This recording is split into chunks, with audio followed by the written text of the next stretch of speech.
Rose? Rose? May sulat para sa'yo. Sulat po?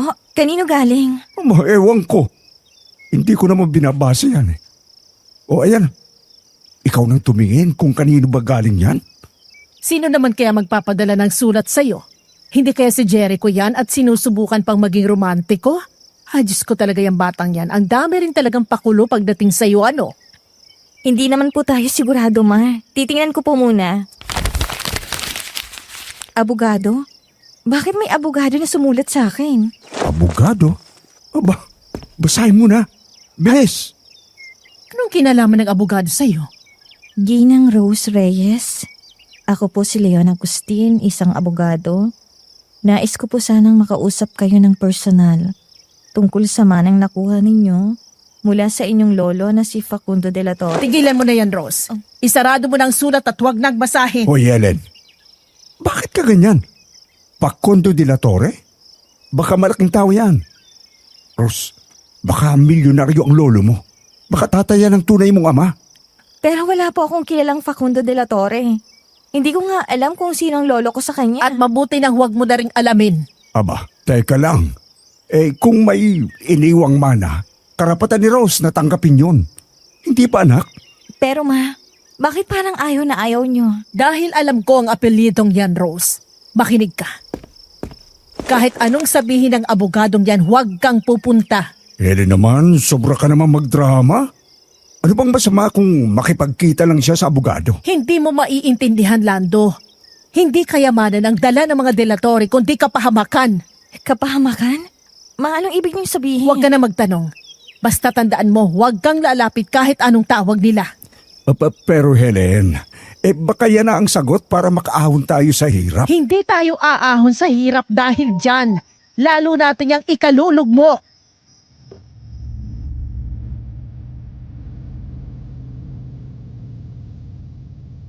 Magandang araw po, Miss Ligaya.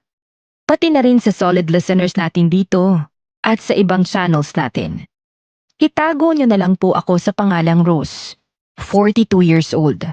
Lahat po ng pangalan, edad, at lugar ay pinalitan ko bilang proteksyon sa aming pagkakakilanlan. Nangyari po ito 17 years ago, nung mga panahong walang-wala kami sa buhay. Ang nanay ko po noon, kumukuha ng labada tuwing Sabado at Linggo.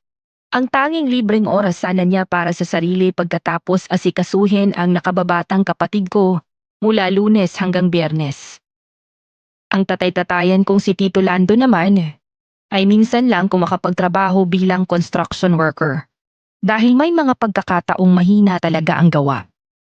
Maraming nagtatanong kung paano ako nagkaroon ng ganitong yaman. Gayong wala naman akong natapos. At kung ano ang trabaho ko noon, hindi man lang sapat para makapag-ipon ng 10,000, lalo na milyones. Hindi ako tumama sa loto. Hindi rin ako nag-asawa ng mayaman. Ang totoo, basta na lang siyang dumating sa buhay ko. Isang sulat mula sa abogado. Naglalaman ng pangalan ng taong hindi ko man lang nakilala. Doon nagsimula ang lahat. At eto ako ngayon, handang isiwalat ang isang lihim na kay tagal ko na ring pilit na itinatago. Hindi lang basta pera ang minana ko, kundi isang panata. Akala ko biyaya, pero mas tama sigurong sabihing sumpa. Ang perang hawak ko ngayon, hindi lang galing sa pawis o sakripisyo, kundi sa isang pangalan na pilit itinatago ng nanay ko. Isang pangalang ayaw niyang banggitin, pero ako mismo ang nagpumilit na hanapin. At nang matagpuan ko, doon ko rin nalaman kung gaano kabigat ang kayamanang hindi ko naman hiniling.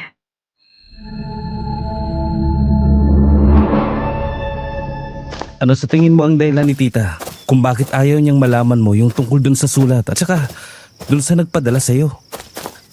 Hindi ko rin talaga alam eh. Hindi ko pa nababasa ng buo. Pinatigil niya na ako. Sabi niya kahit anong mangyari, wag ko na raw alamin yung tungkol sa taong yon. Hindi kaya may galit siya sa pamilya ng tatay mo?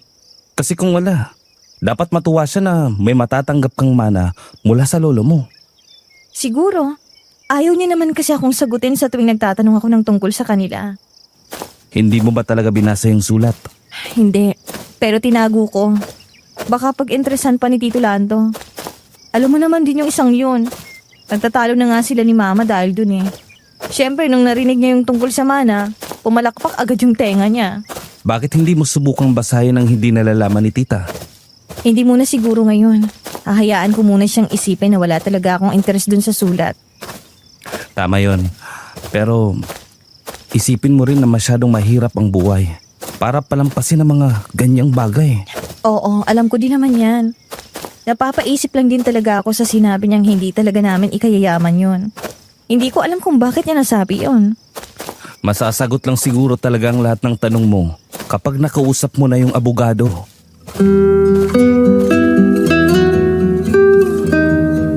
Hindi na ako nakasagot kay Jericho. Ang nobyo ko noon at halos 2 taon na rin kami nung panahong yun. Naglalakad kami pa uwi dahil sinundo niya ako sa trabaho bilang mananahi. Habang naglalakad, hindi ko alam kung bakit parang may kumukurot na kaba sa dibdib ko. Pakiramdam ko noon may mangyayaring masama. At tama nga ang hinala ko. Nang pagdating namin sa tapat ng bahay, siya namang paglabas nila Mama habang buhat-buhat ni Tito Lando, ang kapatid kong si Tanya, na tumitirik ang mga mata. Para akong natulala sa nakita ko. Hindi ko alam ang gagawin ko noon. Hanggang sa marinig ko ang tinig ni Mama na halos mapunit ang lalamunan sa kakasigaw.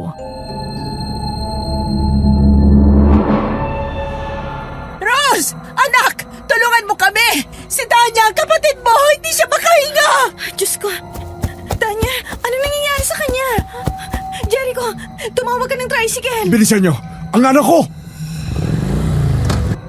Manong, sakay po! Mabilis naming isinakay si Tanya sa tricycle. Ramdam ko ang init ng katawan niya. Pero nanginginig naman siya na parang nilalagnat. Nangingitim ang labi at parang wala na siyang malay. Ang lakas ng kabog ng dibdib ko. Hindi ko na alam kung iiyak ba ako o sisigaw. Ang mahalaga lang sa akin noon, makarating kami sa ospital. Anak ko, huwag mong iiwan si Mama. Huwag gayon, Tanya. Huwag gayon. Bata ka pa. Ma, kapit lang po kayo. Kaya niya to. Hindi niya tayo iiwan. Naiwan kami sa waiting area. Ang lamig ng aircon. Pero ang pawis ko bumabaha na sa katawan. Para akong nakaupo sa upuang yelo. Pero naglalagablab ang loob ko sa kaba. Si Mama, nakayuko. Hawak ang rosaryo na halos madurog na sa palad niya. Si Tito Lando, panay ang lakad paikot. Hindi mapakali. Si Jericho, tahimik lang. Nakamasid sa amin. Pero ramdam ko ang bigat ng loob niya. Ma, matagal na po ba to? Matagal na po bang may nararamdaman si Tanya? Oh, Rose, matagal na. Pero akala ko simpleng sakit lang. Ilang beses na siyang nahilo, hinihingal. Sabi niya kasi kaya pa niya. Ayoko rin dagdagan ang bigat ng buhay natin. Wala tayong pera kahit pambili ng simpleng gamot. Kaya tiniis ko, anak. Tiniis ko. Yun ang pagkakamali ko. Ma, bakit hindi niyo po sinabi sa akin? Sana kahit paano nakahanap tayo ng paraan. At paano, Rose? Paano kung halos wala na nga tayong pangkain sa araw-araw? Ano pa bang maibibigay ko?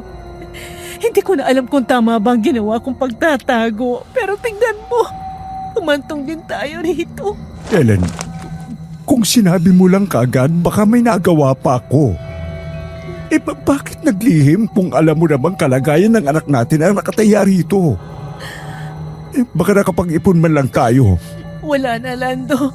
Wala na tayong oras para magturuan. Ang mahalaga'y mabuhay si Tanya. Hindi pwede mawala ang anak natin. Tahimik akong napayuko. Parang binagsakan ako ng mundo. Wala akong magawa kundi magdasal na sana kahit papano mailigtas siya. Ilang oras ang lumipas bago lumabas ang doktor. Dala-dala ang mga papeles at resulta. Walang salita mula sa kanya ang narinig ko. Pero sapat na ang tindi ng titig niya para malaman kong mabigat ang lagay. At ipinaliwanag niya lahat kay mama. Ayon sa pagsusuri, may congenital heart defect si Tanya. May butas sa puso niya. Hindi sapat ang mga gamot o simpleng gamutan. Kailangan niya ng operasyon. Isang malaking operasyon na gagawin sa Maynila. Ang halaga, aabot sa milyon-milyon. Kung hindi agad maaagapan, maaaring dumalas ang atake hanggang sa hindi nakayanin ng katawan ng kapatid ko.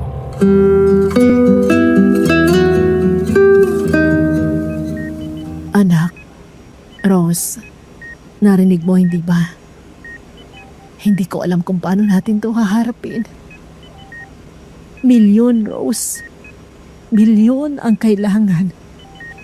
Wala tayong ganung pera kahit ibenta natin lahat ng meron tayo ngayon. Hindi sasapat. Hindi man lang aabot kahit kalahating milyon. Milyon? Ganun kalaki? Wala tayong ganung pera. Saan naman tayo makakahanap noon? Oo anak, ganon kalaki. At kung hindi tayo makakahanap ng pera, baka bilang na lang ang araw na makasama natin ang kapatid mo. Paano na to? Saan tayo kukuha ng ganung pera? Kahit anong trabaho, kahit anong gawin natin at kapal ng pagmumukha para humiram sa ibang tao. Hindi sapat. Diyos ko. Anong gagawin natin? Paano natin siya maililigtas? Hindi ko na alam, Rose. Parang gusto ko na lang isigaw sa Diyos na sana ako na lang at hindi na si Tanya. Bakit si Tanya? Bakit siya? Napakabata pa niya. Ma, huwag niyo pong sabihin yan. Hindi natin siya pwedeng iwan. Hindi pwedeng matapos ditong lahat. Kailangan nating lumaban. Kahit gaano kahirap, pipilitin natin para sa kanya. Pero paano, Rose? Wala nga tayong pera. Ni pamasahe papuntang Maynila, wala tayo. Ay, hindi ko na rin talaga alam kung anong gagawin ko. Baka may pwedeng malapitan. Baka may taong pwedeng magpahiram. Pero, sinong utangan natin ng milyon? Wala naman tayong kakilala. Ma, huwag po kayong mawala ng pag-asa. May paraan. Kailangan nating magtiwala. Huwag po tayo basta-bastang sumuko. Dahil kailangan tayo ngayon ni Tanya. Susubukan kong makahanap ng paraan.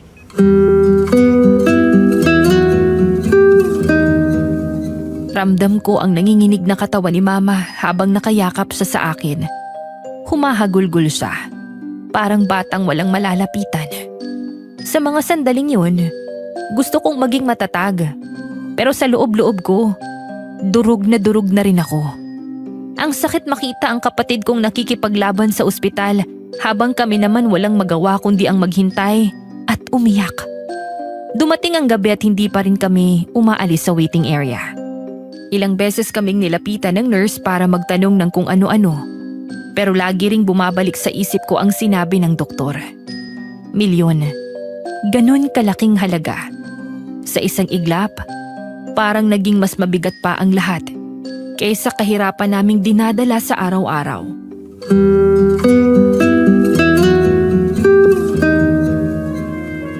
Rose, patawarin mo ako.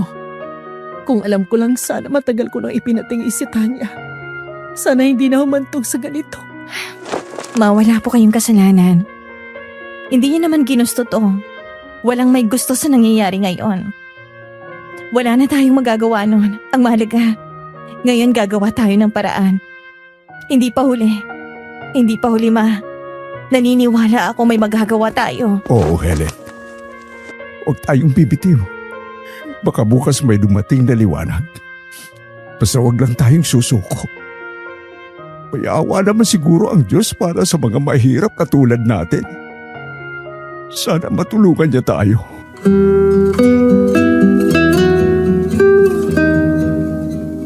Pero sa puso ko, kahit pilit kong sinasabi na may pag-asa, ramdam ko ang bigat ng katotohanan. Kung hindi kami makakahanap ng paraan, baka hindi na namin muling makita si Tanya na nakangiti. At yon ang ayaw na ayaw kong isipin. Hating gabi na, katahimikan lang ang bumabalot sa amin. Si Mama, nakahilig sa balikat ni Tito Lando. Parehong nakatulog sa maliit na upuan. Kita sa mukha nila ang hapdi ng buong araw. Ako, nakaupo sa kabilang gilid. Hawak-hawak pa rin ang kamay ko na kanina pa nanginginig.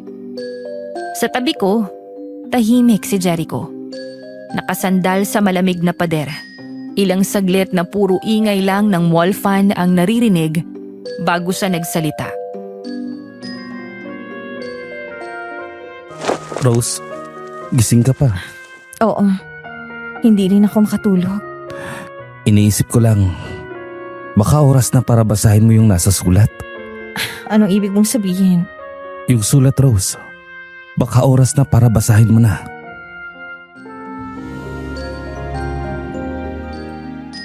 Napalingon ako sa kanya. Hindi ko alam kung matatakot ba ako o magagalit.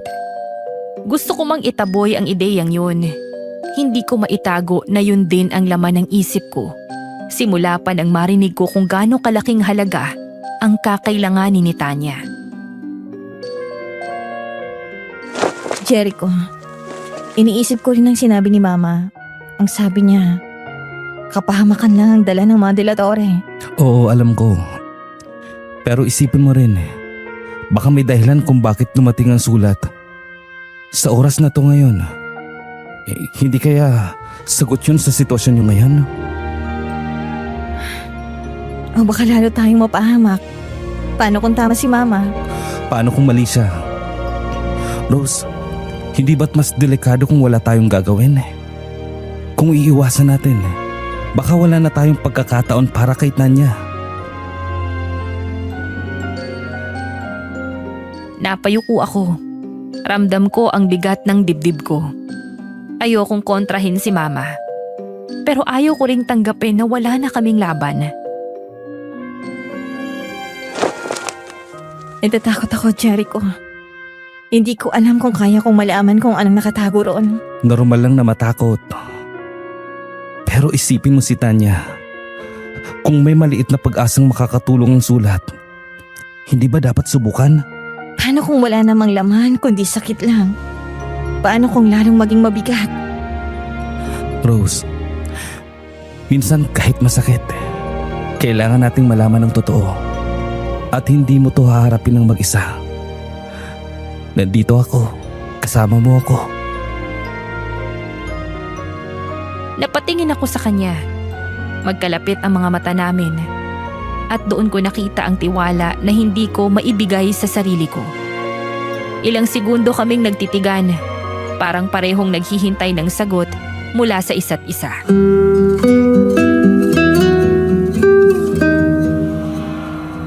Kung bubuksan ko yon, wala nang atrasan.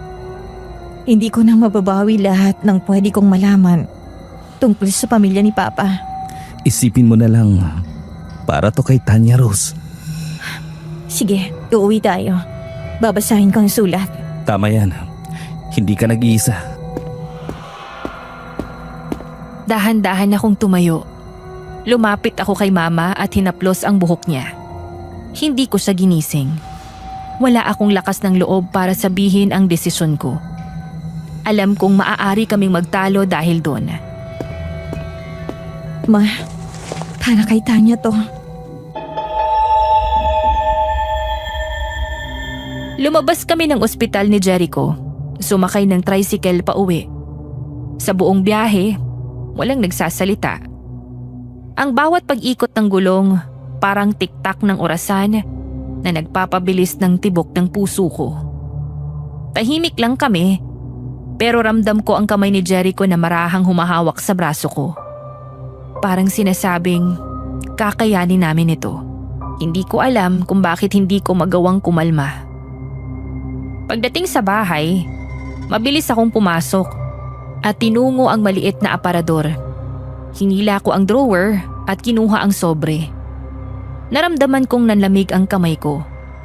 Si Jericho, nakatayo sa tabi ko. Tahimik, pero matatag. Heto na. Umupo ako sa upuan. Ang ilaw mula sa bombilya ay tumama sa lumang sobre. Ang pangalan ko, nakasulat ng malinaw sa harapan. Huminga ako ng malalim.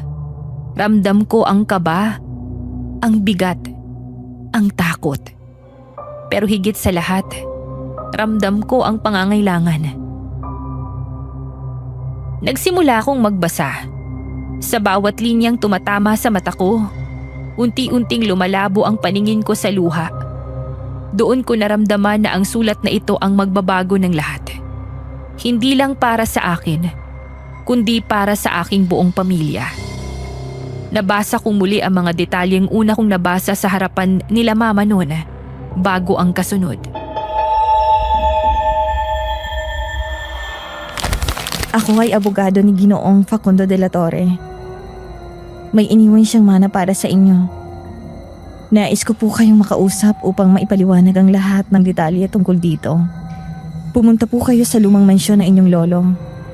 Matatagpuan sa isang liblib na baryo sa paanan ng bundok San Roque. Nasa dulong dako ito, tago at hindi basta natutunto ng mga hindi taga roon. Ako po mismong sasalubong sa inyo. Mansyon? Sa liblib na baryo? Rose, parang kakaiba yan. Oo. Sino ba namang mag-aanyaya ng meeting sa ganong lugar? Hindi man lang sa opisina, kundi sa isang lumang mansyon sa bundok. Tiningnan ko si Jericho. Kita ko sa mukha niya ang parehong alinlangan at takot. Hindi ito karaniwang imbitasyon. Parang mas marami pang tanong ang binuksan ng sulat kesa ang sagot. Pero kung totoong sinasabi niya, baka ito lang ang pag-aasa natin para kay Tanya. Naintindihan ko, Rose. Pero isipin mo rin, baka delikado. Baka trap lang yan. Kaya mo ba akong samahan kung sakali? Oo, hindi kita iiwan. Pero kailangan nating mag-ingat.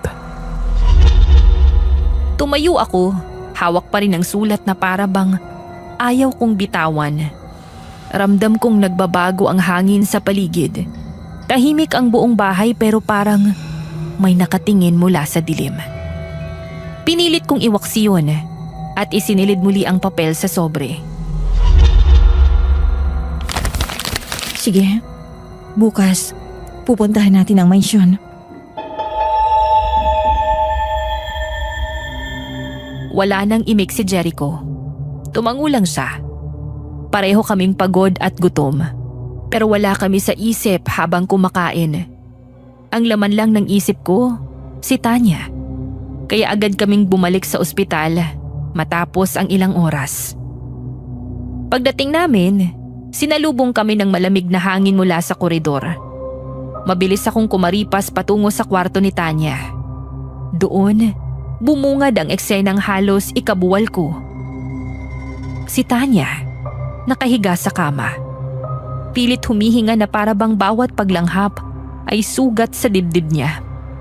Halos namutla na ang labi. Ang mga mata, punong-puno ng luha.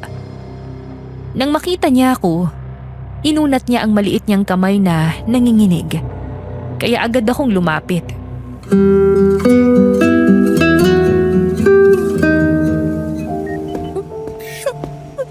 Ate! Ate Rose! Ang hirap! Ang hirap huminga! Tanya, nandito si ate. Huwag kang matakot, ha?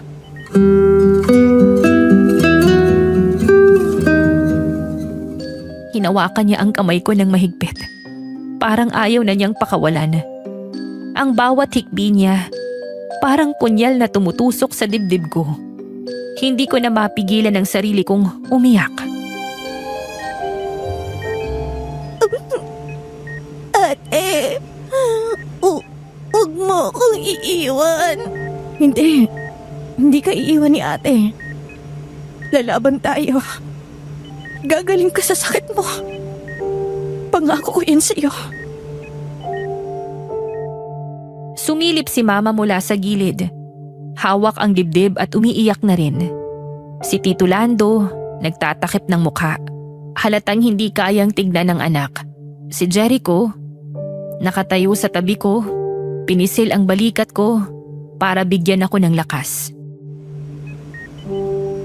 Kaya mo to, kapatid. Gagawa ko ng paraan. Kahit saan, kahit kanino. Hindi kita pababayaan.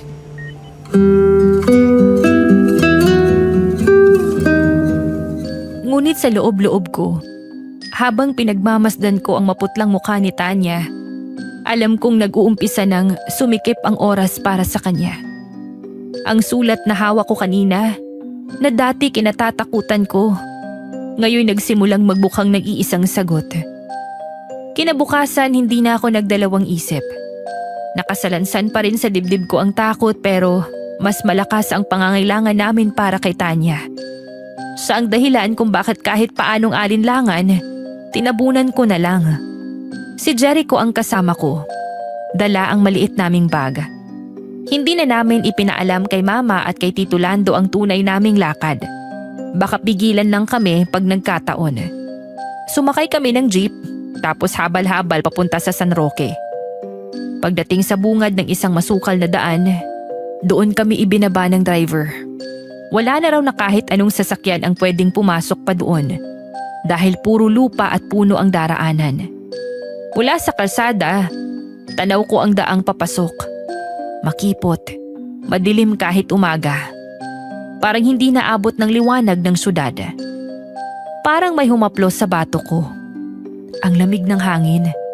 Pakiramdam ko may nakamasid sa amin mula sa loob ng gubat. Bago pa man kami makapaglakad, may biglang lumitaw. Isang matanda. Nakatindig gamit ang kawayan na tungkod. Nakalugay ang mahaba at puting buhok. At suot niya'y kupas na saya. Walang ibang tao sa paligid. Pero para bang sadyang naghintay sa amin. Ang mga mata niya, malalim. Puno ng bagay na hindi ko mabasa. Sa loob ba ng gubat ang tungo nyo? Huwag kayong basta-basta tumuloy ng hindi nag-iingat. Hindi lahat ng daan dapat tinatahak. Lola, alam niyo po bang lugar na to? Yung mansyon ng mga De La Torre? Oo, alam ko. Basta't mag-ingat kayo.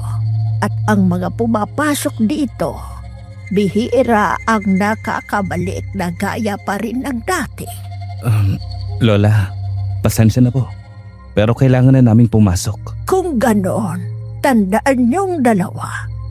Kapag sumisigaw ang katahimikan, huwag niyong baliwalain. Magdasal kayo. Yan na lang ang masasabi ko. Rose, parang hindi ordinaryo yung matanda. Oo, pero may punto siya. Hindi karaniwang lugar to. Gusto mo bang bumalik na lang tayo? Hindi na pwede. Para kay Tanya, kahit saan, kahit gaano pa kadelikado, kailangan nating tumuloy. Nagsimula kaming maglakad. Bawat yabag, may tunog ng dahon at ugat na nadadaanan. Ang hangin parang mas mabigat habang lumalalim ang gubat. May mga tunog ng ibon, pero biglang titigil na para bang may bagay na dumaan na hindi namin nakikita. Tahimik pero parang ang ingay ano? Oo, para bang may humihinga malapit, pero hindi natin makita. Kung ano man ang naghihintay sa mansyon. Sana tama ang ginawa nating desisyon. Wala na tayong ibang pagpipilian. Ito na lang ang choice na meron ako para mailigtas ang kapatid ko. Kaya kahit magalit sa akin si Mama sa desisyon kong ito, desperada na ako. Habang naglalakad, bumabalik sa isip ko ang mukha ni Tanya, nakahiga sa kama. Hirap huminga. Para bang boses niya ang nagtutulak sa akin, papasok sa loob ng madilim na kakahuyan. Kahit gaano kahirap ang daan, kahit anong babala ng iba, Wala na akong pakialam. Ang mahalaga, may tsansang mailigtas siya. Ngunit hindi ko rin maalis sa mga salitang iniwan ng matanda. Kapag sumisigaw ang katahimikan, huwag daw baliwalain. At sa mga susunod na hakbang, pakiramdam ko, unti-unti kong naiintindihan. Mas lalo lang naging mabigat ang katahimikan. Ang daan, masikip. Puno ng ugat na mga punong halos kasing laki ng braso ni Jericho. Bawat yabag namin, parang sumasabay sa tibok ng dibdib ko. Ilang minuto pa lang ang lumilipas pero para na kaming ilang oras na nasa loob ng lugar na ayaw ng araw pasukin.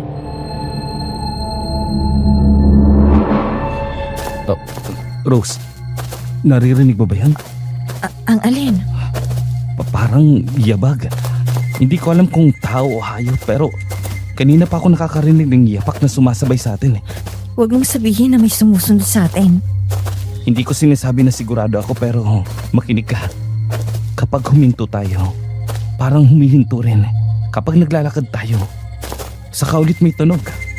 Baka naman guni-guni lang natin. Ang tahimik kasi nakakaparanoid. Kung guni-guni lang, bakit sabay tayong nakakarinig? Alam kong naririnig mo rin yun. Napalunok ako. Tama siya.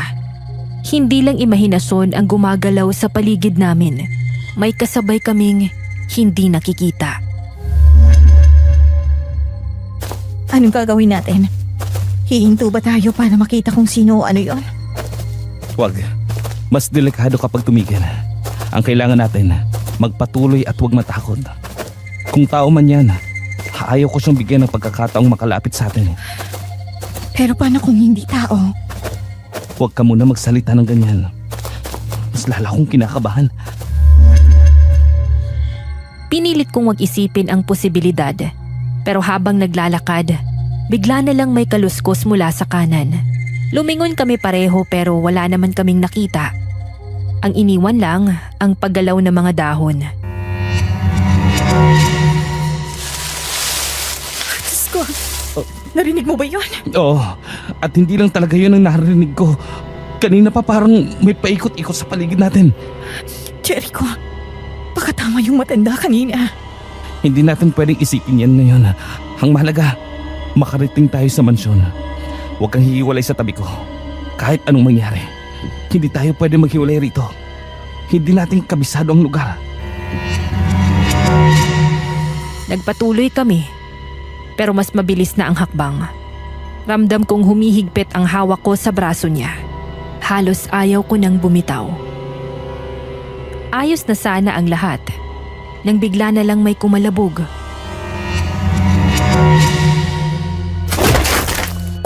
Ano yun? Takbo, Rose! Huwag ka nang lilingon! Hindi na ako nagtanong. Dali-dali kaming tumakbo. Yung daang puno ng ugat, halos madapa ako sa bawat hakbang. Ramdam kong halos pumutok ang dibdib ko sa kaba. Jericho, ano yan? May umahabol pa talaga sa atin? Hindi ko alam. Pero malinaw, hindi tayo ligtas dito. Bilisan mo lang! Huwag kang titigil! Hindi ko na kaya. Ang bigat ng dibdib ko. Kaya mo, Rose! Para kay Tanya, isipin mo siya! Walang tigil ang luha sa mga mata ko habang pinipilit kong humakbang pa.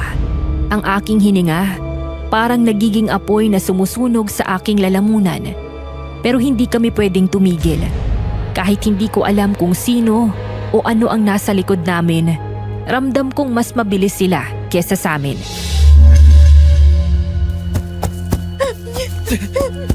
Jericho, baka hindi na tayo makalabas dito. Huwag mong sabihin yan. Basta't nakikita mo pa ang daan, may pag-asa pa. Paano kung wala na talagang... Meron! Lagi kang maniwala, Rose. Meron! Parang sinasakal ako ng takot, pero hinila ako ng tinig niya. Kaya kahit nanginginig ang tuhod ko, tumakbo pa rin ako. Jericho, tingnan mo. Yan ay yata ang mansyon ng lolo mo.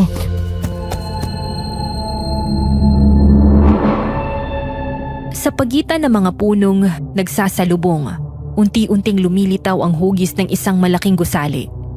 Mansyon. Malayo pa, pero sapat na para makita ko ang kulay ng lumang pader. Ang mga bintanang sarado na para bang ayaw magpapasok ng kahit na sinong bisita. Ang bubong, kupas at halos nakalubog sa mga aninong nilikha ng puno. Parang sagot sa aming pagtakas. Bigla kaming nakahinga ng konti, pero hindi ibig sabihin ligtas na kami. Sa likod pa rin may mga yabag.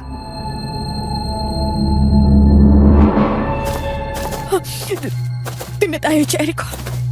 Kailangan natin makarating agad. Oo, kung may kaligtasan man, nandun na siguro yun. Huwag mo akong bibitawan, ha? Hindi kita bibitawan. Kahit anong mangyari, sabay tayong tatakbo hanggang dulo.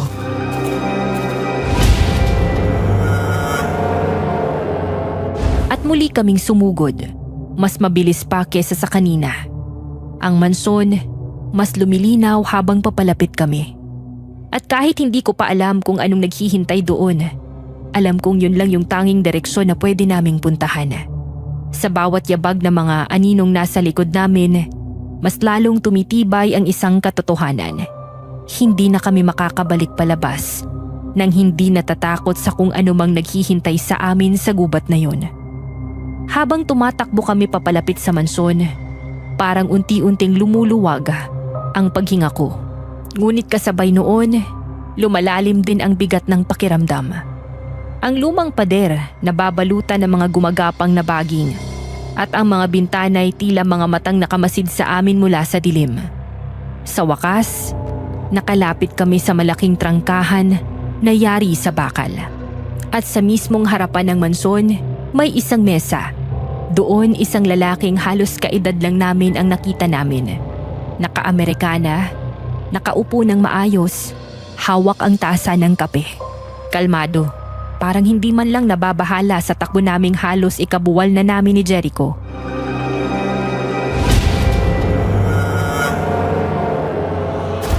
Rose, siya siguro ang abogado na nagpadala ng sulat. Magandang araw. Ako si Leon Agustin, ang abogado ng inyong lolo. Ginoong Facundo de la Torre. Inaasahan ko ang inyong pagdating. Nanindig ang balahibo ko habang inaabot niya ang kamay niya sa akin. Parang alam na niyang darating talaga kami. Ang boses niya ay malamig pero magalang at ang bawat galaw, kontrolado at formal. Inilapag niya ang tasa ng kape, saka ngumiti. Ngunit may kung anong lamig sa likod ng ngiting yun. Alam niyo na po agad na pupunta kami.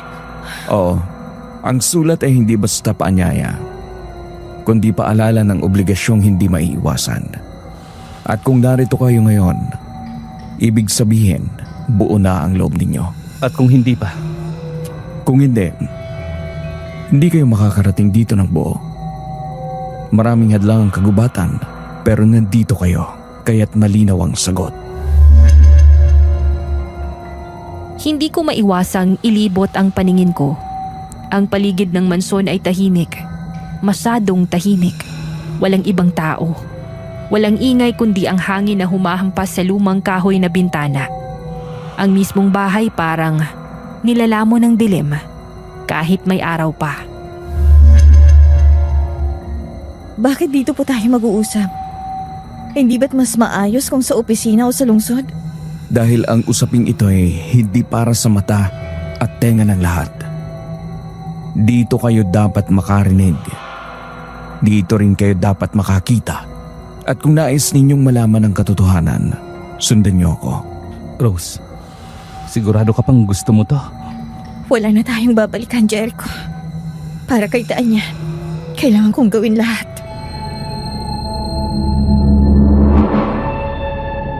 Inakay kami ni Leon papasok sa mansyon.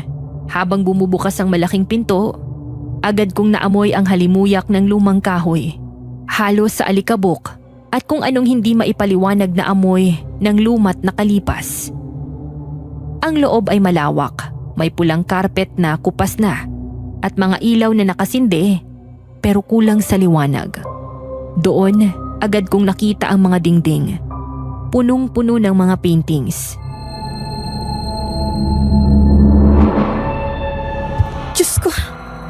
sila?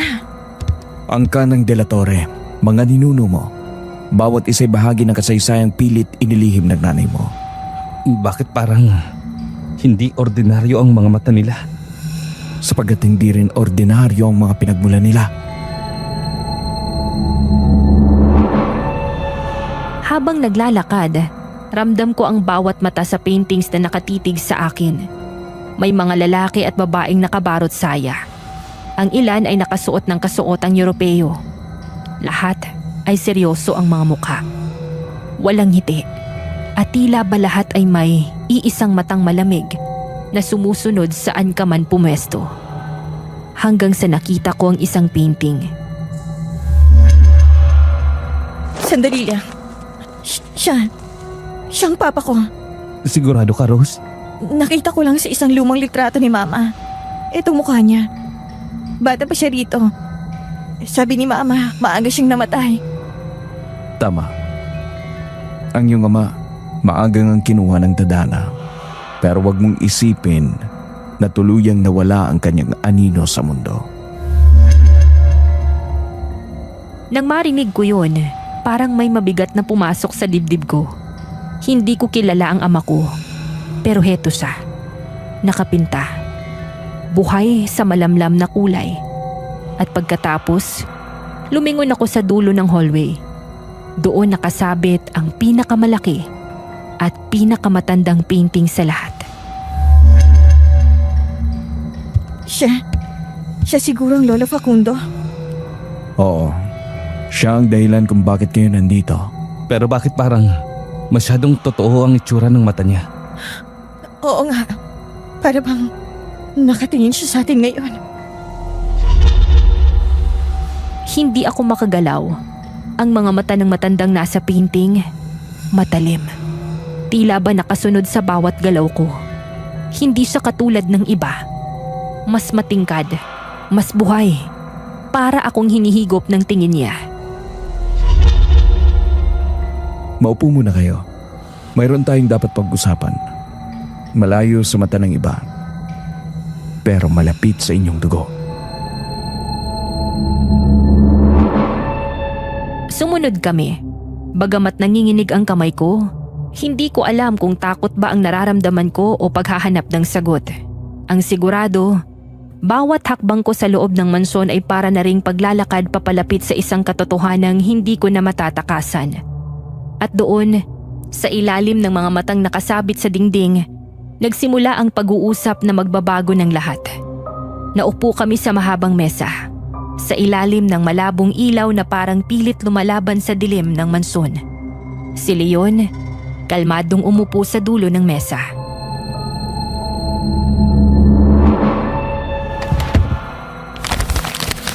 Una sa lahat, Rose, nais kong ipaalam na malinaw at legal ang iniwang mana para sa iyo. Lahat ng dokumento, lahat ng karapatan, nasa pangalan mo. Sa akin po? Pero bakit ako? Hindi ko nga po kilala ang lolo ko.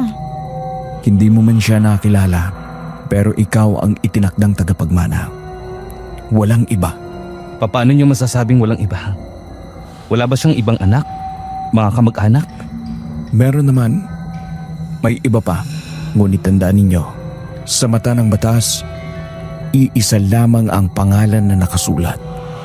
At yun ay ikaw, Rose. Nanginginig ang mga kamay ko. Hindi ko alam kung matutuwa ba ako o matatakot. Napakalaking bagay ng mana. Pero parang kasabay nito ay bigat na hindi ko maipaliwanag. Kung ganon, ano pong ibig sabihin nito? Kukunin ko lang po bang pera? Hindi ganun kasimple. May kasamang kondisyon. Kondisyon? Simula sa araw na ito, ikaw at ang iyong pamilya ay dapat tumira dito sa mansyon. Ito ang tahanan ng mga Delatore. At bilang tagapagmana, tungkulin mong panatilihin ito. Ano?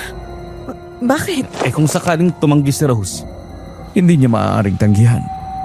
Ang mana ay nakatali sa lupain at ang lupain ay nakatali sa pamilyang nakatira dito.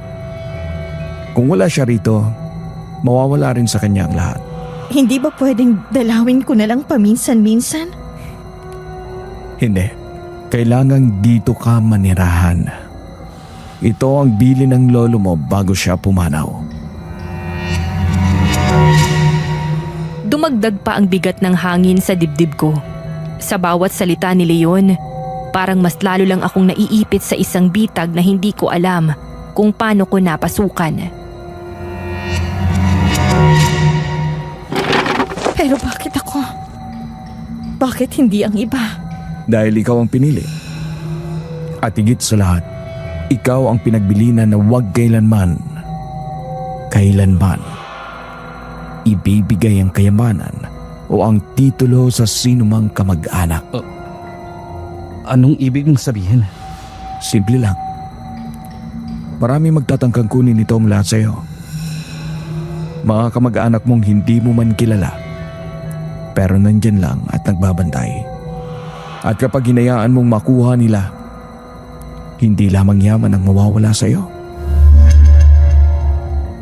Nanindig ang balahibo ko sa huling sinabi niya. Hindi niya sinabing ano pa ang mawawala, pero malinaw na may ibig siyang itago.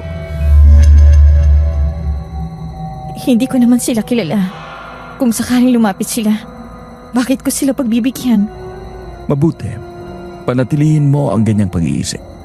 Huwag kang padatala sa kahit anong salita o awa. Dahil dito sa mundong ito, hindi lahat ng iti mapagkakatiwalaan. Kung ganun, ibig sabihin, may bantang darating? Laging may banta. Lalo na sa buhay ng mga mayayaman. Hindi na yun mawawala. Napatingin ako sa paligid. Ang mga painting sa dingding parang biglang nagdilim. Ang mga mata ng mga ninuno ko mas lalong sumiksik sa dibdib ko. Lalo na ang huling larawan, si Lolo Facundo. Para bang nakikinig din siya sa bawat salitang binibitawan ni Leon. Kung titira kami dito, magiging ligtas ba kami? Hanggat ikaw ang may hawak ng pangalan. Oo, pero tandaan mo, Rose, ang pinakamahinang sandata ng isang tao ay hindi ang kakulangan ng pera, kundi ang pagbibigay ng tiwala sa maling kamay. Parang mas marami kang alam kaysa sa sinasabi mo. Oo, pero hindi nyo dapat malaman ang lahat. Basta nandito ako para ibigay ang pera at mga ari-ari ang ipinapasa sa iyo ng lolo mo. Tahimik akong napayuko. Ang mga kamay ko nanginginig sa ibabaw ng mesa. Parang gusto kong umatras. Pero sa kabilang banda, iniisip ko si Tanya. Ang operasyon. Ang kailangan naming halaga. Sige. Kung yan ang bilin, susundin ko. Magaling.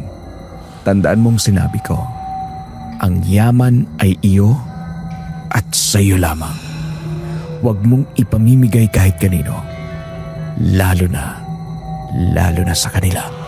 Sa kanila? Sa oras na dumating sila, mauunawaan mo rin ako. Makikilala mo rin sila pag gusto na nilang magpakilala. Parang lalong lumamig ang paligid. Hindi ko alam kung alin ang mas matimbang. Ang pera, ang obligasyon, o ang takot. Pero isa lang ang malinaw sa akin. Simula ngayon, nakatali na ako sa mansyon. Sa pangalang hindi ko man lang kilala noon. Ang pamilya ng De La Torre. At sa mga matang nakatingin mula sa dingding, ramdam kong may iba pang nakikinig sa usapan naming tatlo. Pinirmahan ko ang papel na inilahad ni Leon.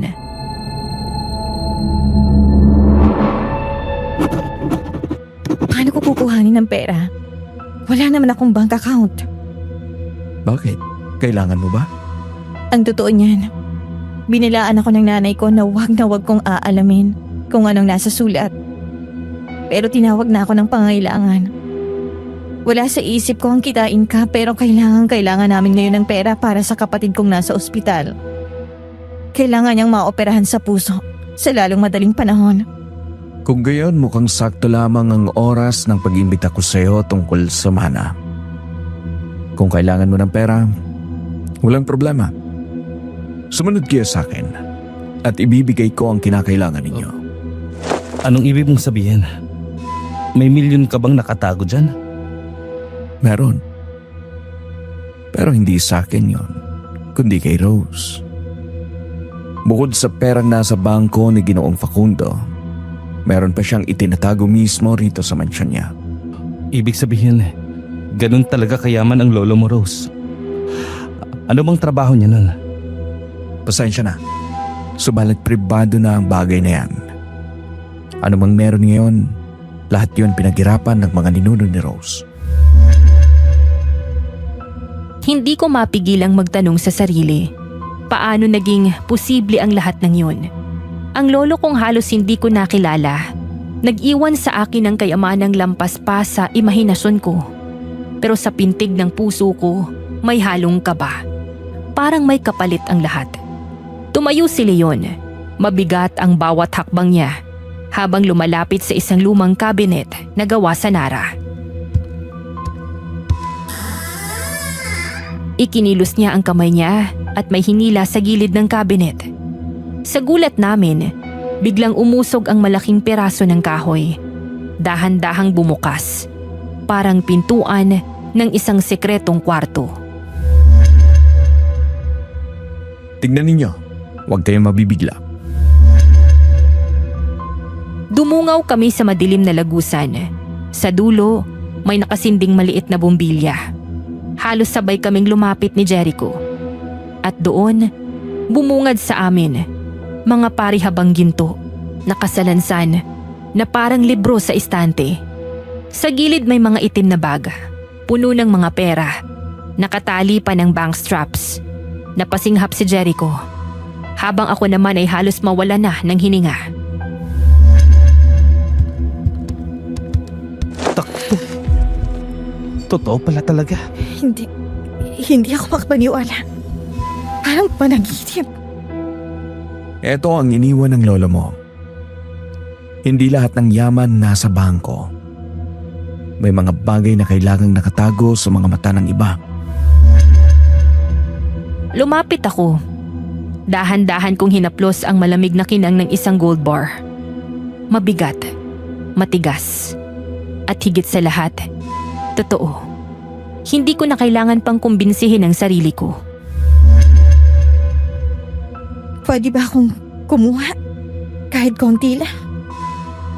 Oo, pero tandaan mo Rose, lahat ng kukunin mo ay may timbang. At lahat ng hakbang na gagawin mo, may matang nakamasid. Mata? Anong ibig mong sabihin? Hindi nyo pa kailangang malaman. Ang mahalaga, bago lumipas ang 1 linggo, nakalipat na kayo rito sa mansyon. Ito ang bilin ng lola mo. 1 linggo? Oo. Kung hindi, baka may maunang iba sa inyo. At kapag nangyari yon, baka hindi na kayo makapasok dito kailanman. Kumabog ang dibdib ko. Tumingin ako kay Jericho. Kita ko ang pagkalito sa mga mata niya.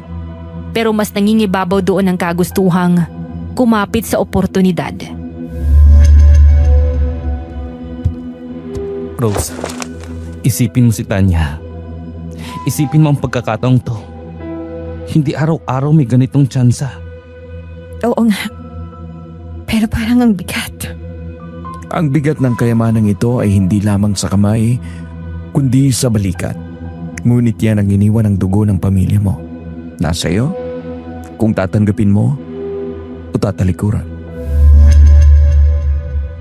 Huminga ako ng malalim. Pinilit kong lunukin ang takot. Sa isip ko, malinaw ang larawan ni Tanya. Nakahiga sa ospital, nakikipagbuno para sa buhay niya. Kung ito ang tanging paraan para mailigtas siya, wala na akong ibang pagpipilian pa. Sige. Susundin ko ang bilin. Bago lumipas ang 1 linggo, lilipat kami rito.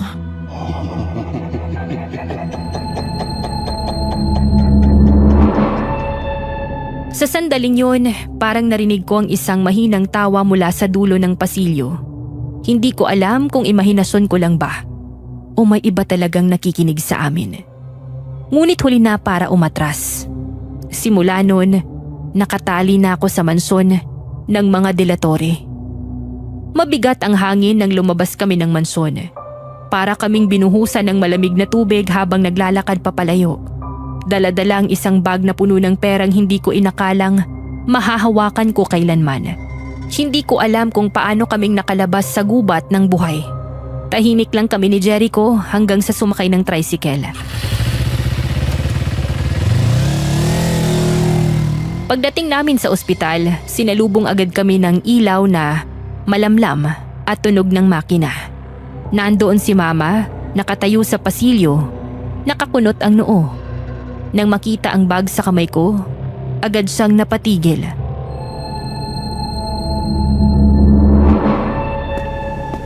Rose, ano yan? Anong dala mo? Ma, pera. Pera po para kay Tanya. Mauoperahan na siya. Diyos ko, Rose. Saan mo nakuha ito? Hindi na importante kung saan, ma. Ang mahalaga may pambayad na tayo para sa operasyon ni Tanya. Hindi ako tanga, Rose. Alam kong galing yan sa delatore. Galing yan sa kanila, hindi ba? Hindi ko magawang sumagot agad. Nanginginig ang tuhod ko. Tumabi si Jericho, nakahawak sa balikat ko pero hindi pa rin siya nagsalita. Ellen, ano ka ba? Pera ito. Hindi ba't ito ang sagot sa lahat ng problema natin? Sagot? Lando, hindi sagot yan. Pintuan yan ng kapahamakan. Hindi mo ba naiintindihan? Mawala na tayong oras. Si Tanya baka anytime mawala siya kung magmamatigas pa tayo. Ito na lang ang paraan. Hindi, Rose. Mas gugustuhin ko pang mamatay tayong lahat sa kahirapan kaysa mabuhay dahil sa perang may sumpa. Helen, tama na! Hindi ka ba natatakot na mawala ng anak? Hindi mo ba nakikita kung paano naghihirap si Tanya? Anong mas masama? Ang tanggapin tong pera o hayaan siyang mamatay? Lando, hindi mo alam ang pinagsasabi mo. Kung tatanggapin natin to, para na rin natin ibinenta ang kaluluwa natin. Ma, kahit ano pang kapalit, hindi ko hahayaang mawala si Tanya. Kung sumpa man ito, ako na lang ang tatanggap ng bigat. Huwag na si Tanya. Nanginginig ang tinig ko. Ramdam ko ang init ng luha na dumaloy sa pisngi ko. Si Mama, napayuko. Hawak ang dibdib na para bang sinusugatan siya ng mga salitang binibitawan namin. Rose, anak, bakit mo ba ginagawa ito? Bakit ka lumapit sa kanila? Para kay Tanya, Ma. Para sa kapatid ko. Para sa pamilya natin. Helen, pakinggan mo siya. Tama si Rose. Hindi ito tungkol sa sumpa o sa pangalan ng delatore. Buhay ng anak natin ang nakataya. At hindi ako papayag na ilibing siya dahil sa takot mo sa pangalan. Hindi mo naiintindihan, Lando. Hindi mo alam ang pinagmulan nila. Hindi mo alam kung anong klase silang tao. Kung tao nga ba sila?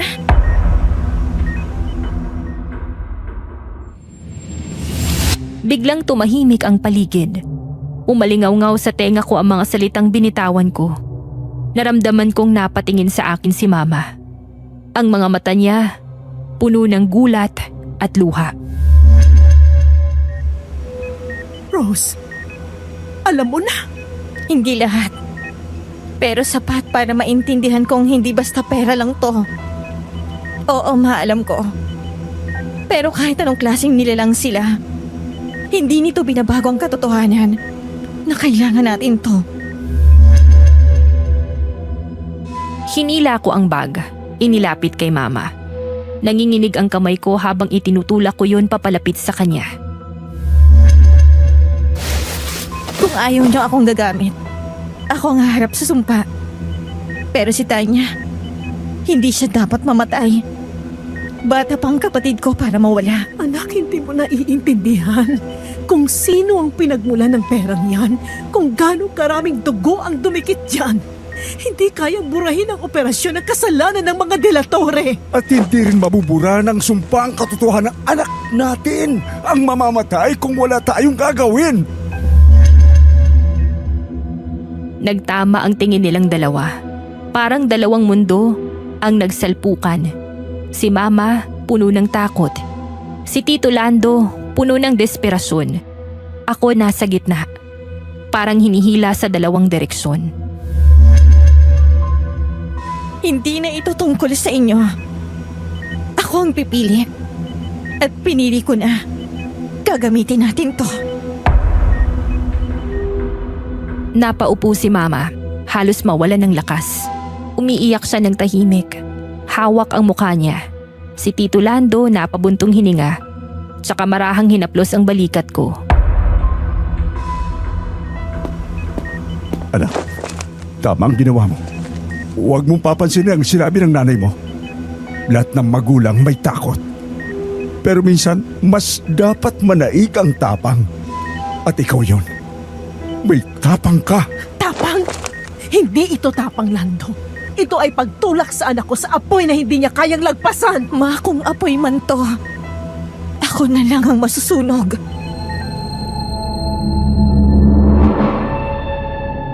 Tumahimik ang paligid. Tanging hikbilang ni Mama at ugong ng makina ang naririnig. Hawak ko pa rin ang bag. Mahigpit. Parang doon nakasalalay ang lahat. Sa loob-loob ko, ramdam kong tama ang desisyon ko. Kahit anong sumpa ang dala nito, mas matimbang ang buhay ni Tanya. Nang gabing yun, inilapit ko ang bag sa mesa ng doktor. Hindi ko inisip ang pinagmulan. Ang mahalaga, may paraan. Ngunit habang nakatitig ako sa pera, ramdam ko ang anino ng mansyon, ang malamig na titig ni Leon, at ang sumpang hindi pa tapos. Ilang araw mula nun pagkatapos maayos sa mga papel para maoperahan ng kapatid ko, handa na silang tumulak pa Maynila. Rose, baka pwedeng sumama ka na lang sa amin. Huwag ka nang bumalik sa bahay na iyon. Hindi pwede, Ma. Kasunduan to. Kailangan kong panindigan. Anak, hindi mo alam ang haharapin mo doon. Baka wala ka nang balikan. Helen, tigilan mo na. Si Rose na mismo nagsabi. Para kay Tanya lahat ng to. Magtiwala ka. Ma, kaya ko to. Basta po alagaan niyo si Tanya. Ako nang bahala sa bagay na to. Bago sila umalis, niyakap ako ni Mama ng mahigpit. Para bang huling pagkakataon na yun, naiwan kami ni Jericho. Tahimik lang kaming nakatayo. Pinapanood silang mawala sa paningin namin. So, mansyon na tayo nito? Oo. Kailangan nating sundin ang sinabi ni Leon. Habang papasok sa gubat, mas lumalalim ang dilim. Ginabi na kami noon sa pagdating. Pagdating sa harap ng mansyon, mas lalo kong naramdaman ang bigat. Ang bahay, parang nakatanod sa aming dalawa. Parang ayoko na talagang tumira rito. Pero hindi kita pwedeng pabayaan. Hindi kita hayaang mag-isang tumira dito. Pakiramdam ko, masyado talagang delikado. Inugot namin ang susi sa ilalim ng paso, gaya ng bilin. Pagbukas ng pinto, umalingasaw ang amoy ng lumang kahoy at lumang panahon.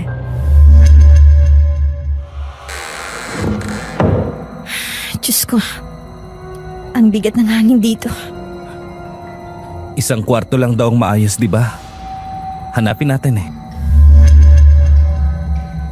Umakyat kami sa ikalawang palapag, lahat ng pinto sarado at sira. Maliban sa huli sa dulo ng pasilyo. Sa loob, may kama, maliit na mesa at aparador. At least, may maayos na kama. Oo, pero hindi ako mapapanatag dito. Inayos namin ang gamit. Tahimik. Ang tiktak ng lumang orasan sa pasilyo lamang yung maririnig. Bigla, may narinig kaming mahihinang katok mula sa labas. Narinig mo yan? Oo, may tao sa labas. May kumakatok. Tulungin niyo ako. Pakiusap. Buksan niyo. Jericho, babae ang kumakatok. Huwag muna. Baka patibong lang yan. Ayoko nang bumalik. Pakiusap. Kahit ngayong gabi lang. Baka kailangan niya talaga ng tulong. Rose, Hindi na ako nag-isip. Bumaba ako. Pero saglit na nakiramdam. Tulungan niyo ako. Pakiusap. Nagmamakaawa na ako. Binuksan ko ang pinto. Bumungad ang isang babae. Maputla, duguan ang bestida. Nanginginig. Humahabol ng hininga na parang tumatakbo buong gabi. Salamat. Salamat dahil pinabuksan mo ako. Kung hindi, baka kinuha niya na ako. Sino? May humahabol sa'yo? Hindi ko alam. Basta, hindi ako ligtas sa labas. Inalalayan ko siya papasok. Ang bigat ng katahimikan. Para bang may nakamasid pa rin mula sa labas. Si Jella, nakaupo. Nanginginig ang katawan. Pwedeng dito muna ako. Kahit ngayong gabi lang. Sige. Dito ka na lang magpalipas ng gabi. Kahit dito na lang ako sa sopa. Ayos na ako dito. sige. Wala rin naman kaming mapapagamit ng kwarto sa'yo rito. Ayos lang naman. Pwede na ako rito. Hindi naman ako nagrereklamo. Tumango lang kami't iniwan namin siya doon. Bakas pa rin ang matinding takot sa mukha niya. Pero pinili ko na lang na wag munang mangusisa. Dahil masyado na ring mahaba ang naging araw namin ni Jericho noon. At kinailangan na rin naming magpahinga. Kinabukasan, ganun na lang yung pagtataka namin nang hindi na namin makita yung babae sa sala.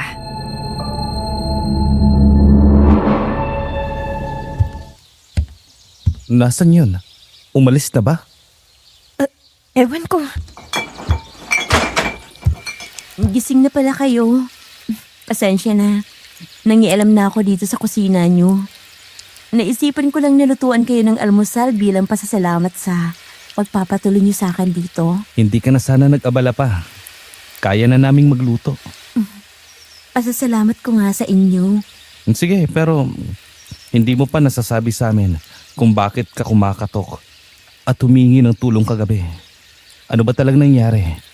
At parang takot na takot ka. Tungkol nga pala doon. Pwede bang mamaya na lang? Pagkatapos ko nilang magluto? Napatingin na lang kami ni Jericho. Nakangiti lang ang babae sa amin tsaka ko lang naalala. Hindi pa nga pala namin siya kilala kahit sa pangalan lang. Ano nga palang pangalan mo? Jella na lang. Tumango na lang ako at hindi na nagtanong pa ng kung ano-ano. Hinayaan namin siya sa gusto niyang gawin sa kusina habang kami naghihintay sa sala. Hindi ako masyadong makapagsalita dahil sa bigat ng nararamdaman. Hindi lang dahil sa iniisip ko yung pamilya kong nagtungo sa syudad, kundi pati na rin ang pakiramdam na ibinibigay ng buong mansyon na tila dekada nang nakatayo sa paanan ng bundok. Nakakabingi ang katahimikan sa bahay na yon. Wala akong ibang marinig, kundi ang maliliit naming galaw at mabigat na paghinga.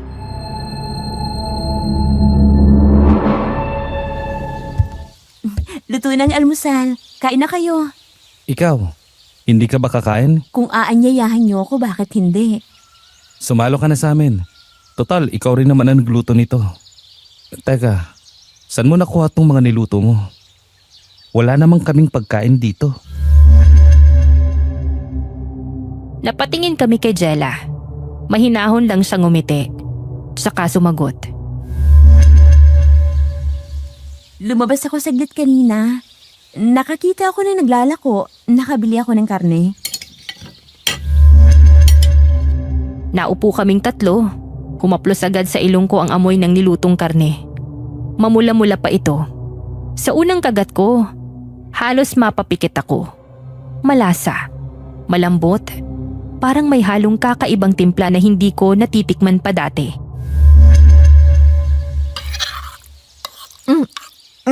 Ang sarap naman ito. Para kang sanay na sanay magluto. Madalas lang ako mag-isa. Kailangan ko matuto. Pero teka, hindi ka pa rin sumasagot ng buo. Bakit ka ba humingi ng tulong? Sino ba yung humahabol sa'yo kagabi? Hindi ko alam kung maniniwala kayo, pero may humahabol sa akin. Humahabol? Sino? Mga aswang. Sigurado ka ba sa sinasabi mo? Oo. Ilang gabi na nila akong sinusundan. Hindi ko alam kung bakit akong pinili nila. Pero kagabi, naramdaman ko na mas malapit na sila kaysa dati. Kung hindi ako nakatakbo, baka patay na ako ngayon. Diyos ko. Kaya ako kumatok dito. Tahimik lang kaming nakatitig kay Jella. Kita ko sa mga mata niya ang panginginig ng takot at desperasyon. Pwede ba, dito na lang ako mamasukan? Kahit hindi niyo na ako bayaran, magluluto ako, maglilinis, maglalaba, kahit anong ipagawa niyo. Basta dito na lang ako sa mansyon. Huwag niyo akong paalisin. Jella, hindi mo naiintindihan. Hindi ordinaryang bahay na to. Hindi rin ako sigurado kung ligtas ba talaga dito.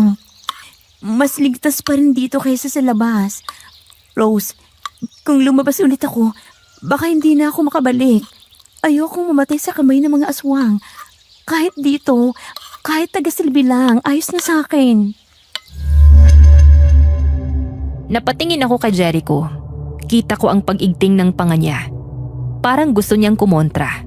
Pero nagpipigil. Hindi natin siya kilala. Paano kung hindi totoo ang sinasabi niya? Nakita mong itsura niya kagabi. Halos duguan, nanginginig. Kung palabas man yun, sobrang husay niyang artista.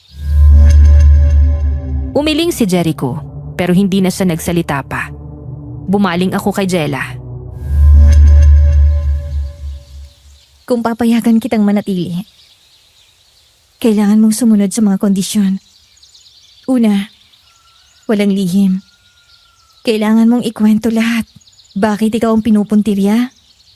Ano ba talagang alam mo tungkol sa mga aswang? Pangalawa, wala kang gagawin ng hindi namin alam. Oo, Rose. Susundin ko lahat. Hindi ako magsisinungaling. Sige, pwede kang manatili rito. Pero tandaan mo, hindi ako basta nagtitiwala. Kailangan mong patunayan na hindi mo kami ilalagay sa kapahamakan. Para siyang nabunutan ng tinik. Bigla siyang napaluha, tinakpan ang muka habang umiiyak ng tahimik. Salamat. Salamat talaga, Rose. Hindi ko alam kung paano ako makakabawi. Simulan mo na lang sa pagiging tapat. Hindi madali ang sitwasyon namin dito. Bawat araw, parang may nakabuntot na panghanib. Naiintindihan ko. Hindi ko sasayangin ang pagkakataon. Napalunok ako nang pinagmasdan siya. Ang mga mata niya, bagamat puno ng luha, may kakaibang ningning. Hindi ko mabasa kung pag-asa o takot. Ikalawang gabi na namin sa loob ng mansyon. Hindi ka ba makatulog, Jella? Hindi. Kanina pa ako kinakabahan. May naririnig ako sa labas. Guni-guni mo lang siguro. Ang paligid, puro puno. Normal lang na may ingay ng hangin. Umiling si Jella. Mahigpit ang pagkakakuyom sa bestida niya. Hindi hangin yun. Hindi lang basta hangin. Rose, alam ko ang amoy. Ang pakiramdam kapag nasa paligid sila. Sila yun. Nandito sila. Ay, Diyos ko. Baka hayop lang. Ramdam kong nanindig ang balahibo ko. Bawat yabag, parang dumidiretso sa dibdib ko. Huminto ito saglit. Tapos, napatalon ako sa gulat. Mula sa labas, narinig namin ang bigat ng kung anong bagay na inihagis sa mismong bakuran. Si Jella, halos mabaliw sa takot. Yakap-yakap ang tuhod niya at walang tigil sa pag-iyak.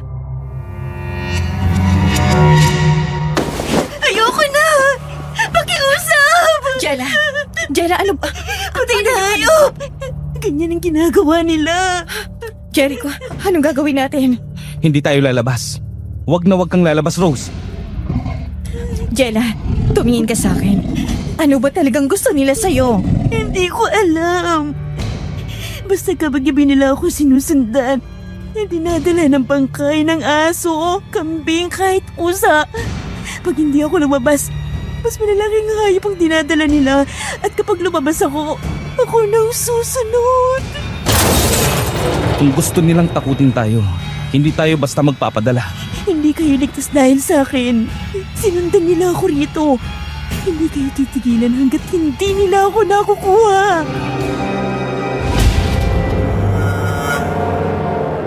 Ilang minuto kaming walang imik. Tanging hikbi lang ni Jella at mabigat na paghinga naming dalawa ni Jericho ang maririnig. Hanggang sa unti-unting kumalma ang paligid. Pero naiwan ang amoy ng dugo. Kinabukasan, tila walang bakas ng kababalaghan ng nagdaang gabi. Si Jella masiglang nagsuot ng simpleng bestida. Abala sa kusina. Ang amoy ng pritong tuyo at kape ay sumasalubong sa akin paglabas ko ng kwarto. Umupo kami sa mesa. Habang kumakain, ramdam ko ang kakaibang katahimikan. Dumaan ang buong araw na tila payapa. Wala kaming narinig na kaluskos. Walang yabag. Walang banta. Sa mga sumunod na araw, unti-unti kong napansin ang kakaibang kilos ni Jella. Sa unang tingin, parang masigasig lang siyang tumutulong. Nagwawali sa pasilyo, nagbubuhat ng tubig, naglilinis ng mga antigong gamit na halos dekada na natakpan ng alikabok. Pero habang lumilipas ang mga oras, hindi ko maiwasang mapansin na mahilig siyang mag-isa. Hindi lang basta naglilinis, laging paikot-ikot sa mga sulok ng mansyon na tila ba may hinahanap. Isang hapon, nadatnan ko siya na nakatayo sa harap ng isang lumang pintuan sa dulo ng pasilyo sa ikalawang palapag. Mahigpit ang pagkakakapit niya sa hawakan, pero hindi niya ito binubuksan. Para bang pinapakinggan niya ang kung anumang tunog mula sa loob. Nang mapansin niya ako, agad siyang ngumiti. Pilit na tinatakpan ang gulat sa mukha niya.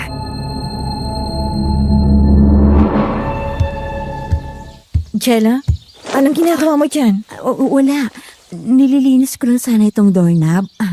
Ang kapal na ng kalawang. Napatingin ako. Totoo nga, makalawang ang hawakan. Pero hindi yun ang punto. Bakit kailangan niya pang tumigil ng ganun katagal? Nakikinig na parang may inaabangan. Doon ko naramdaman ang malamig na kilabot. May tunog. Hindi galing kay Jella. Hindi rin galing sa labas. Parang nagmumula-mula sa mismong ilalim ng mansyon. Mabagal na ugong na para bang humihinga ang lupa. Napatitig ako sa kanya. Pero ngumiti lang siya at dumaan na parang walang nangyari. Sige, bababa na muna ako. Magluluto na ako ng hapunan. Naiwan akong nakatingin sa pintuan. Hindi ko magawang hawakan ang malamig na bakal. Dahil baka kung anong mangyari kapag binuksan ko yun. Sa mga sumunod na araw, ganun pa rin. Si Jella, paikot-ikot sa mansyon. Minsan, naaabutan ko siya sa library, nakatitig sa mga lumang libro na parang may hinahanap. Minsan naman nasa may likod ng kusina, nakasilip sa kakahuyan. Hindi ko masabi kay Jericho agad. Ayokong maghinala siya kay Jella. Pero isang gabi, nang pauwi na siya mula sa labas ng mansyon, kung saan nag-inspeksyon, siya mismo ang nakapansin. Rose, napansin mo bang madalas mawala si Jella? Siguro baka naglilibot lang. Hindi lang basta libot. Kanina, nakita ko siya sa basement. Bakit siya nandun? Wala namang dapat linisin doon. Napalunok ako. Hindi ko na siya kayang ipagtanggol ng buo. Totoo, kahit ako nagtataka na. At bago ko pa masabi ang iniisip ko, biglang may tunog mula sa kisame. Nagkatinginan kami ni Jericho. Si Jella biglang bumaba mula sa hagdanan. Dala ang basahan, parang walang narinig. Pero ang mukha niya, hindi maitatago. maputla, nanlalamig, at nanginginig ang kamay. Chela, narinig mo ba yon? Wala akong narinig. Baka daga lang. Hindi ako kumbinsido. Ang tunog na yon, hindi daga. Masyado itong mabigat, parang tao.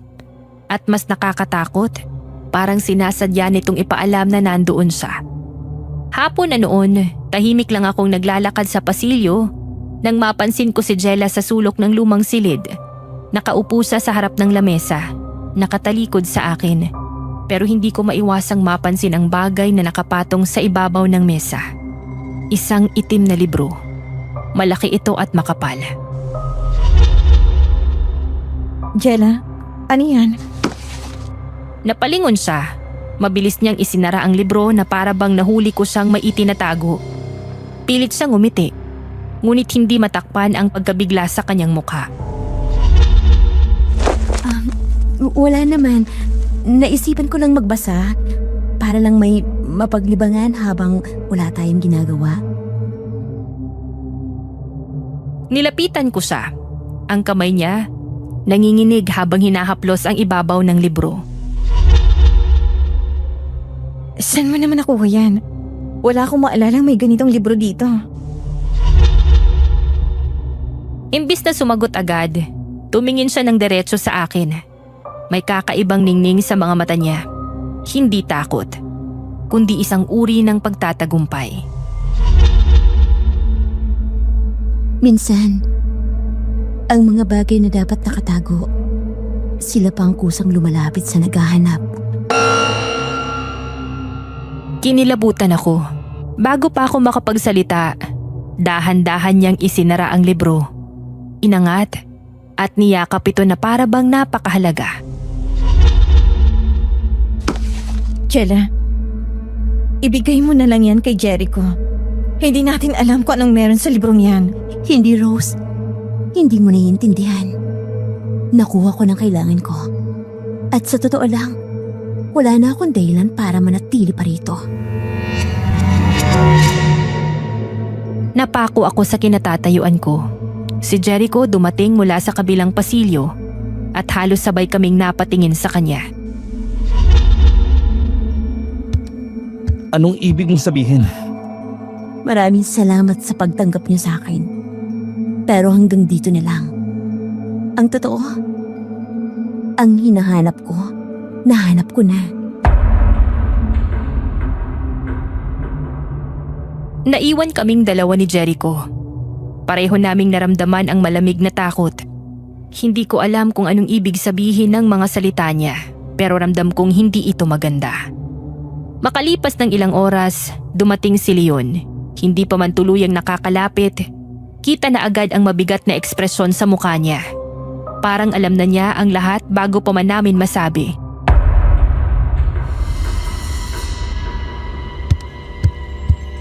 Rose! Jericho! Anong ginawa ninyo? Leon, anong ibig mong sabihin? May pinapasok kayo rito na hindi ninyo dapat pinapasok. Hindi ko maintindihan. Gusto kong magpaliwanag pero biglang nagtuloy-tuloy ang yabag niya. Halos tumatakbo sa loob ng mansyon. Dumiretso siya sa isang bahagi ng dingding na dati akala ko'y simpleng panel lang. Doon niya pinindot ang isang nakatagong mekanismo at biglang bumukas ang pader. Nagbigay daan sa isang lihim na silid. Nabigla ako, maging si Jericho, napaatras. Ni minsan hindi namin inakalang may nakatagong silid bukod sa imbakan ng pera. Hindi dapat siya nakalapit dito.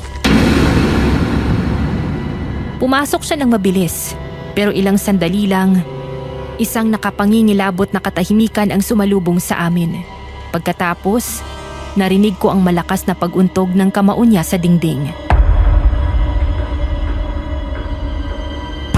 Wala na! Kinuha na niya! Ang itim na libro wala na rito! Rose! Jericho! Hindi ninyo alam ang laki ng kasalanang nagawa ninyo. Ang librong yon, hindi dapat mapa sa kamay ng iba! Nanginig ang tuhod ko.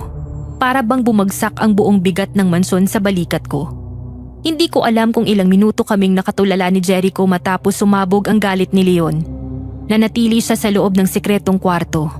Naglalakad pabalik-balik na parang hayok na hayok sa galit. Ang mga kamao niya, nanginginig sa pagkuyom. Ang bawat hakbang niya, mabigat, halos dumadagundong sa sahig. Wala na!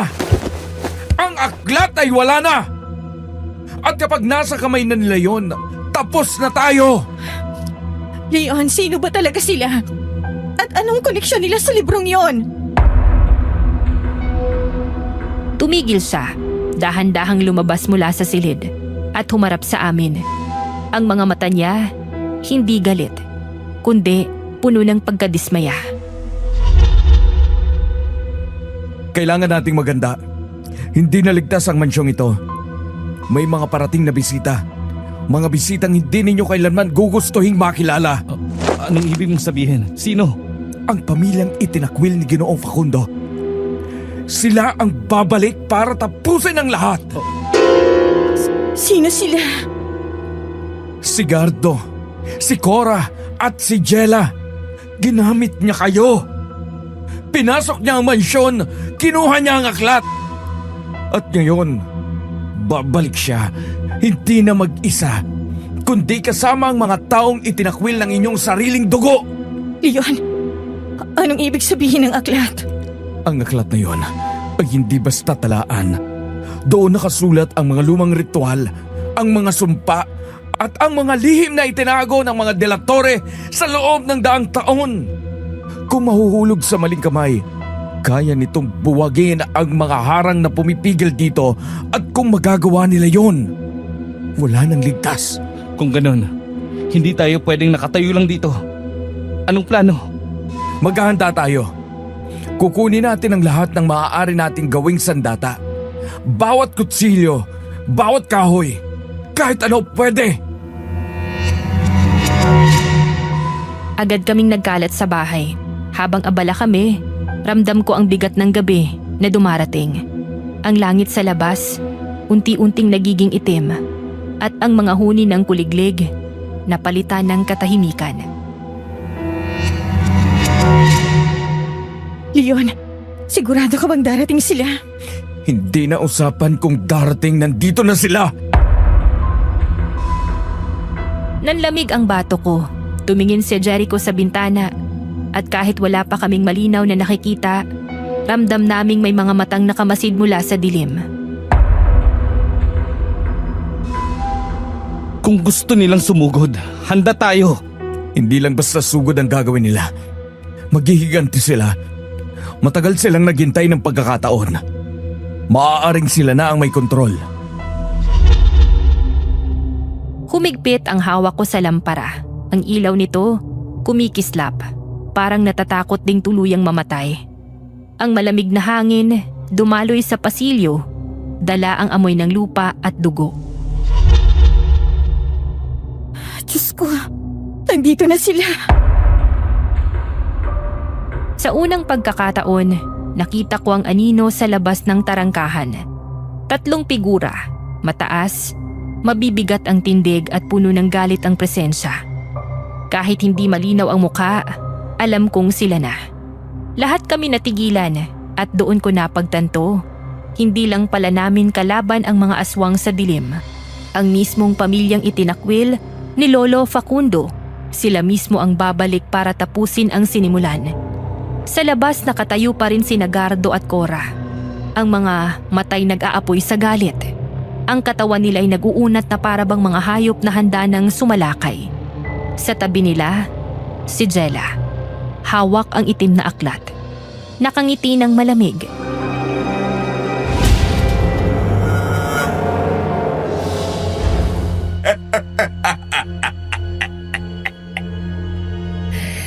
Pader ng delatore. Akala nyo ba'y matibay? Babasagin ko ito, gaya ng pagwasak ni Facundo sa pangalan ko. Ang pader na yan, puno ng kasinungalingan.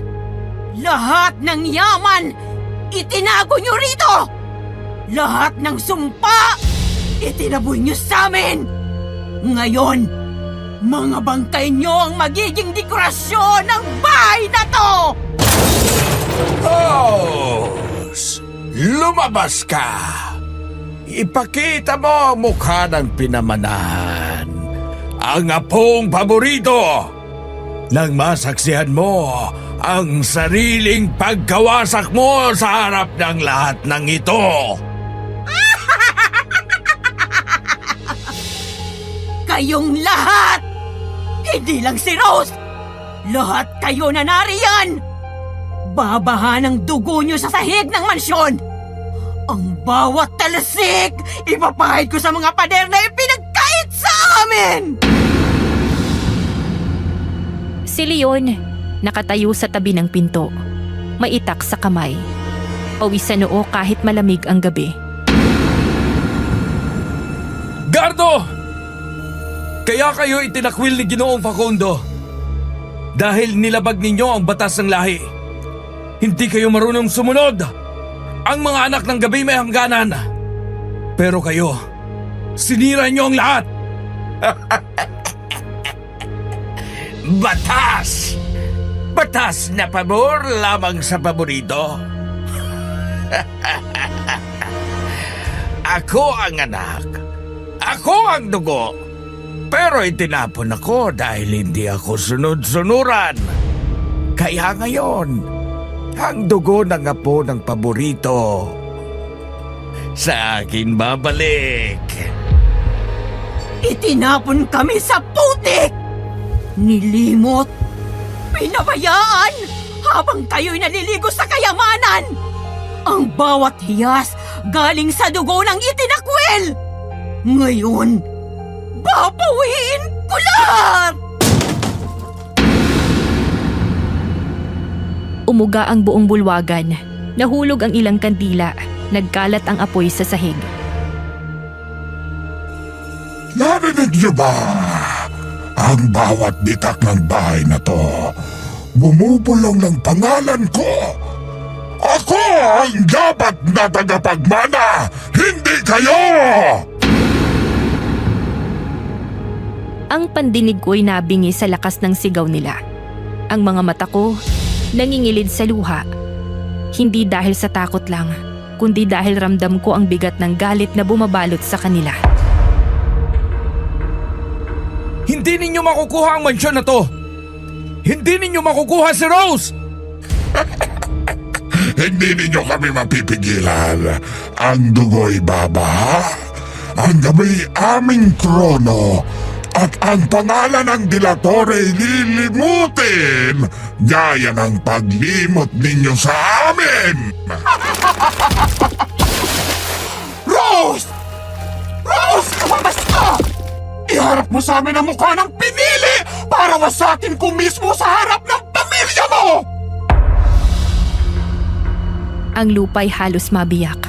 Ang mga pader ng mansyon lumangit-ngit para bang magigiba na. Ang unang bitak sa pinto ay parang bala sa dibdib ko.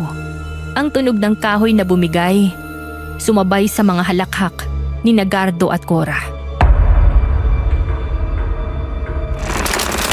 Hindi ninyo kami mapipigilan. Hindi yaman ang hawak ninyo, kundi sumpa! Ang bawat baryang pinamana ni Facundo galing sa mga pamilyang pinatay niya. Ang dugo nila nasa dingding ng bahay na to! Tama siya!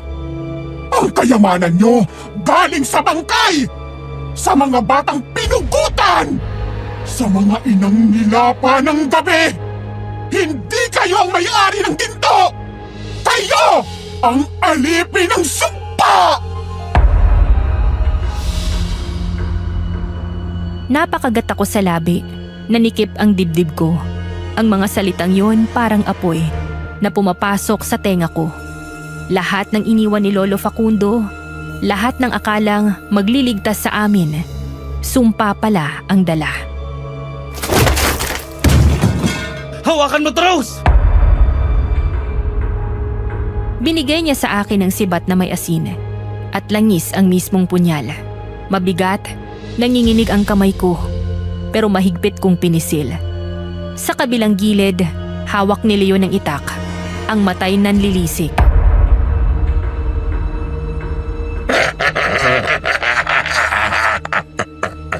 Rose! Apo ng paborito! Sa wakas, haharapin mo ang sumpa ng apelyido ninyo! Walang ligtas! Ang dugo ng Dilatore, uubusin ngayong gabi! Pumasok sila sa bulwagan, ang mga matay kumikislap sa pula. Si Gardo, ang mga braso'y nanggagalit. Ang kuko'y parang bakal. Si Cora, mabilis dumausdos sa sahig na parang ahas. Si Jella nakatayo sa likod nila. Binubuklat ang itim na aklat. Rose! Manidigan ka! Hindi pera ang laban dito, kundi dugo! Bumangga si Gardo kay Jericho. Nagtagpo ang sibat at mga kuko at nasunog ang balat niya dahil sa nakalagay na lason sa sibat. Napatili si Gardo pero hindi siya umatras. Mas lalo siyang nagalit. Hindi kayo karapat-dapat sa kayamanan yan! Ang bawat salapi galing sa dugo ng mga pinatay ni Facundo! Ngayon, kayo ang sisingilin! Tama! Ang apelyido nyo sumpa! Habang buhay kayong alipin ng kasamaan, kahit magtago pa kayo sa ginto! Si Leon, nakipagsalpukan kay Cora. Ang itak niya, sumayad sa balikat ng halimaw. Pero ang balat nito'y matigas, parang bato. Umalingaw-ngaw ang iyak ni Cora, hindi dahil sa sakit, kundi dahil sa puot. Ang bawat sugat na ibibigay nyo, babalik ng doble!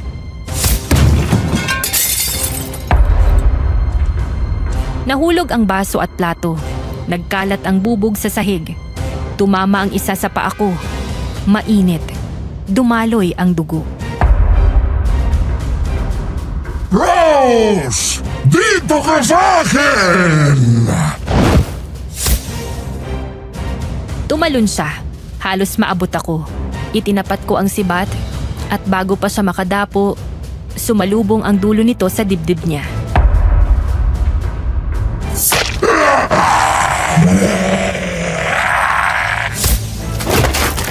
Sinipa niya ako. Tumilapon ako sa pader. Nanlabo ang paningin ko. Ang tenga ko'y umuugong. Rose! Tumayo ka! Hindi sila titigil! Sa gitna ng dilim, narinig ko si Jella. Ang boses niya, parang tinig ng libu-libong patay. Hindi niyo magagamit ang pera. Kahit manalo kayo ngayong gabi, habang buhay kayong dadalhin ng sumpa, ang apelyido niyo ang mismong papatay sa inyo. Ang mga pahina ng aklat, nagliliparan. At mula sa dilim, may mga hugis na lumitaw. Mga aninong may mata. Mga aninong gutom. Kita mo, Rose? Ang pamilya niyong yumaman sa dugo ng iba! Ang bawat kayamanan binili ng kamatayan! Kaya lahat kayo, kamatayan din ang kabayaran!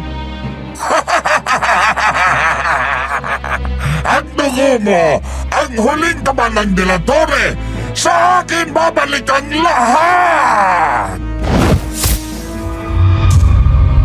Sumugod silang muli. Si Leon humarang sa harap ko. Si Jericho sugatan na. Pero nakataas pa rin ang sibat. Ako, hawak pa rin ang sandata. Nanginginig pero hindi bibitaw. Hindi kayo ang magdidesisyon ng kapalaran namin! Hindi kayo ang huhusga sa dugo naming natira! Kami ang hukom! Kami ang sumpa! At ngayong gabi, kayo ang parusa! Rose! Huwag mong isipin na tagumpay ang hawak mo! Ang pera, ang mansyon, lahat yan, sumpa! Sa huling sigaw na yon, sumugod silang muli. At alam ko, hindi na lang ito laban ng laman. Laban ito ng dugo, ng pangalan. Laban ng mga kaluluwa naming binihag ng nakaraan. Ang kanilang mga matay nag-aapoy. Ang mga kukoy kumikislap sa dilim na parang mga pangil. Para kay Rose! Itinaas niya ang sibat. Sinalubong ang dibdib ni Gardo. Tumama ito, pumasok ng kaunti, at umalingaw-ngaw ang sigaw ng halimaw. Hindi niyo ako mapapatay! Ako ang dugo ni Facundo! Tinulak niya si Jericho. Itinapon sa lamesa at nabasag ang kahoy. Sumugod si Cora kay Leon. Nagtagpo ang ilang itak at kuko. Bawat sagupaan, kumakalabog ang buong bulwagan.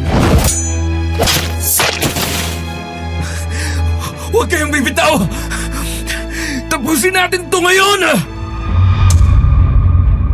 Sinubukan kong itaas ang sibat. Ang mga kamay ko'y nanginginig. Mabigat, pawisan. Tumalon si Cora patungo sa akin. Ang bibig, bukas. Ang ngipin, matutulis. Umalis kayo sa buhay namin! Sumalubong ang dulo ng sibat sa tiyan niya. Umagos ang itim na dugo. Mainit at malagkit. Kumapit sa balat ko.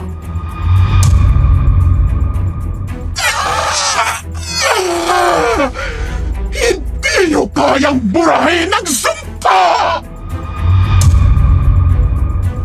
Bago sa makabawi, umatake si Leon mula sa gilid. Ang itak niya, humiwa sa balikat ni Cora.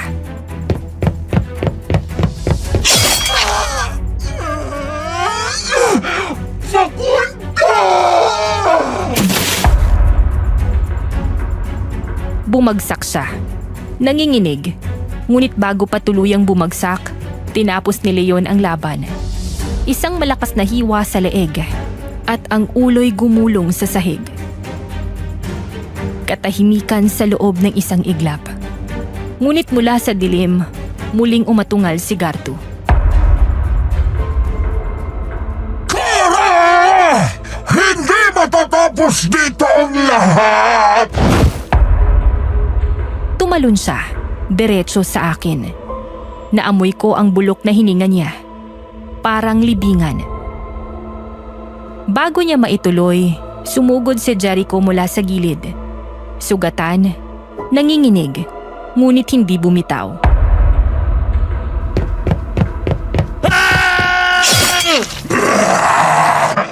Hindi kayo karapat-dapat sa kayamanan! Ang lahat ng ginto galing sa dugo sa mga pamilyang pinatay noon ni Facundo! Dumaloy ang dugo niya. Amoy kalawang, amoy asido. Sabay-sabay kaming sumugod. Una, sibat sa dibdib. Pangalawa, itak sa balikat. Ako ang dulo ng sibat. Diretso sa puso niya.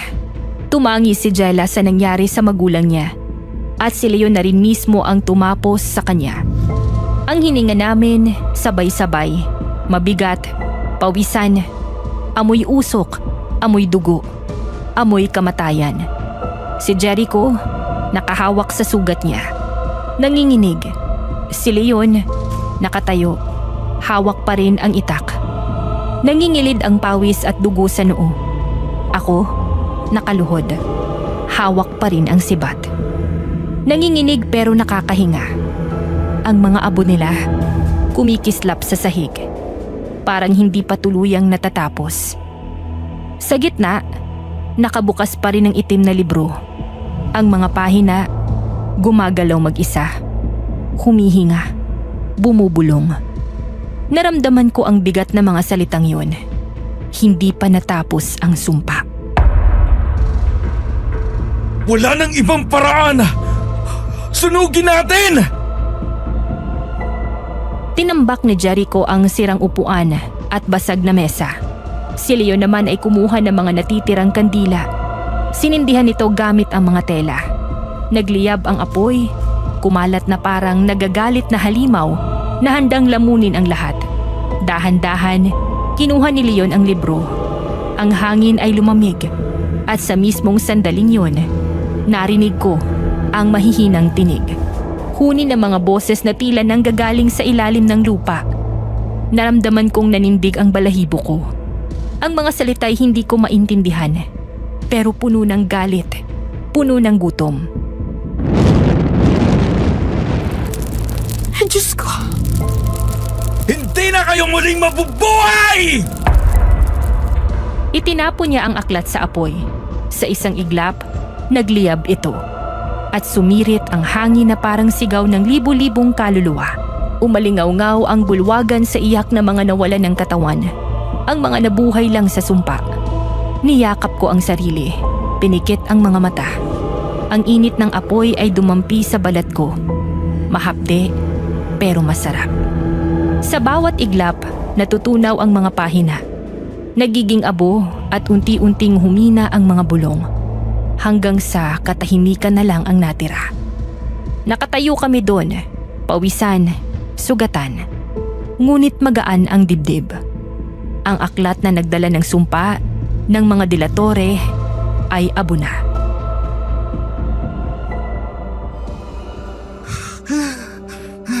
Tapos na. Napatingin siya sa akin at sa mga mata niya may bigat ng mga alaala. Umupo siya sa tabi ng abo at sa wakas nagsalita.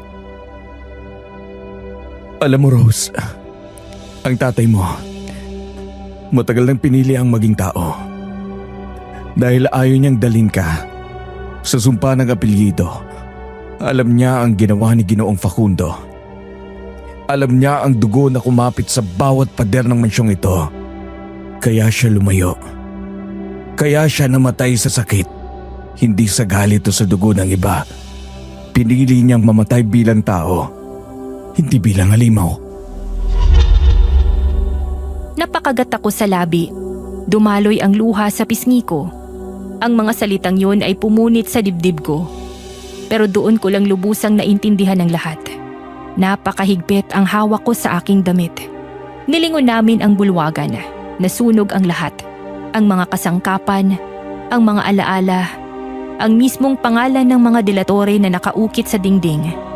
Wala nang natira, kundi abo at alikabok. Naglakad kami palabas, dala ang mga pera at mga gold bars. Mabigat, halos hindi namin mabuhat. Ngunit wala kaming ibang pagpipilian. Sa labas ng mansyon, ang liwanag ng araw ay sumilip na. Sinasalubong ang aming pag-alis. Naramdaman ko ang bigat sa balikat ko. Hindi lang ito bigat ng ginto o pera. Ito ang bigat ng kasaysayang nakadikit sa bawat baryang yun. Naaalala ko ang sinabi ni Gardo na ang lahat ng kayamanang ito'y galing sa dugo ng mga pamilyang pinatay ni Lolo Facundo, na ang bawat hiyas ay binili ng buhay ng iba. Napasulyap ako kay Leon. Kung lahat ng ito galing sa masama, anong gagawin natin? Gamitin para mabuhay, para bumangon, at para tapusin ang sumpa. Huwag mong hayaan na gawing kasalanan muli ang pera sa kamay mo. Kaya nito maging kabutihan. Napalunok ako. Ang mga salita niya ay pumintig sa puso ko. Oo, may sumpa ang mga salaping ito. Ngunit nasa amin kung paano namin haharapin. Nagpatuloy kami sa daan. Dala ang bigat, dala ang sugat, dala ang mga alaala ng gabi. Ang kagubatan ay tahimik na. Ang mga iboy muling umaawit. Ang hangin ay muli ng sariwa. Ngunit sa bawat hakbang, alam kong dala ko ang apelido, dala ko ang dugo, dala ko ang kasaysayan, at dala ko rin ang pagpili ng tatay ko na maging tao, kahit na ang kabayaran ay sakit at kamatayan. Sa huling pagkakataon, nilingon ko ang mansyon, ang bubong, butas at warak. Ang mga dingding, sugatan, at ang buong anyo nito, abo ng nakaraan. Hindi ko na muling babalikan. Ang kayamanan, nasa mga bag namin. Ang sumpa, naiwan sa abo. At ako'y magpapatuloy bilang tao. Lumipas ang ilang buwan, ang mga araw na dati laging kulay abo sa isip ko ay unti-unting nagkaroon ng liwanag. Sa wakas, humupa ang mga sigaw ng gabi at ang mga alaala ng abo at dugo ay nanatili na lang sa likod ng isip. Nakabaon pero hindi ganun kabigat. Makalipas ng mahabang gamutan sa Maynila, nakabalik na rin sila mama. Si Tanya, mahina pa ang katawan. Nakaupo sa upuan, ngunit ang ngiti sa labi ay buo. Sa kanyang dibdib, halata ang hiwa ng operasyon. Paalala ng panibagong buhay na binigay sa kanya.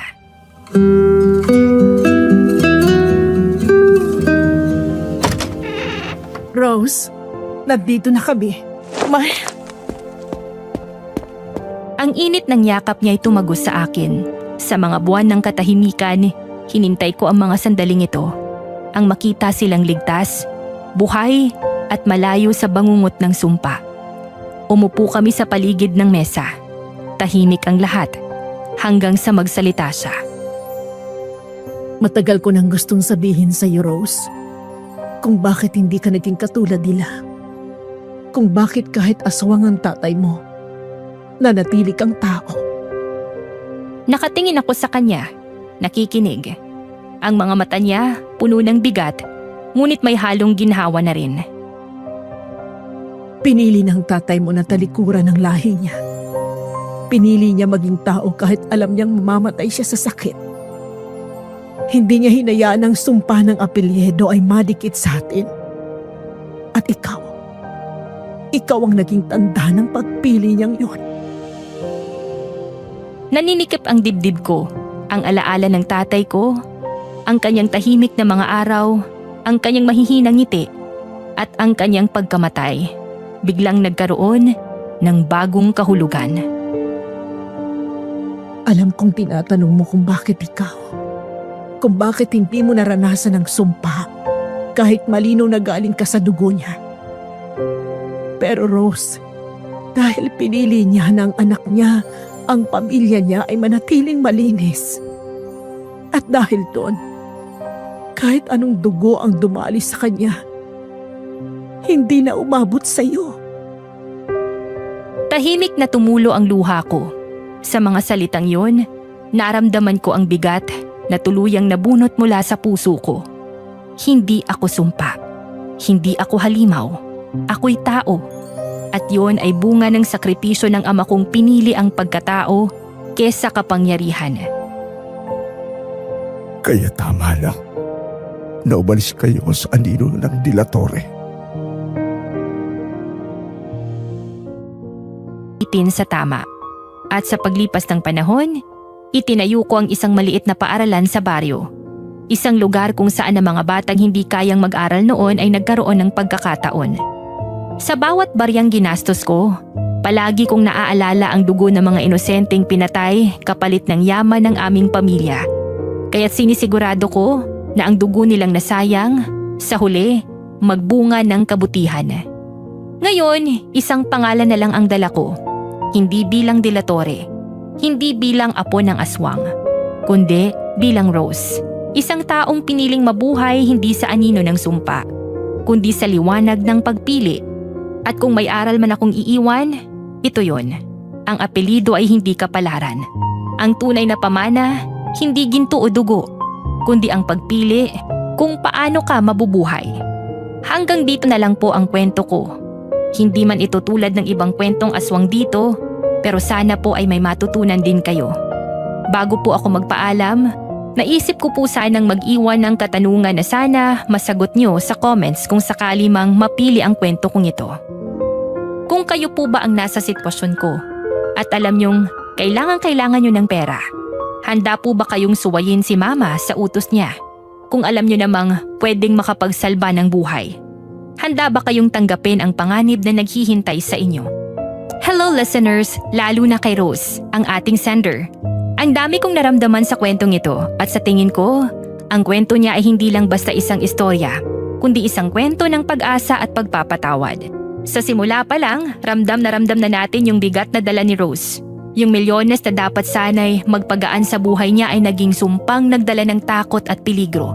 Hindi biro yung mamanahin mo ay dugo at kasakiman. Akala ko yung laban niya ay puro pisikal. Sa mga kamag-anak na gustong agawin ng mana niya. Pero habang tumatagal, na-realize ko na mas malalim pa pala doon yung laban niya.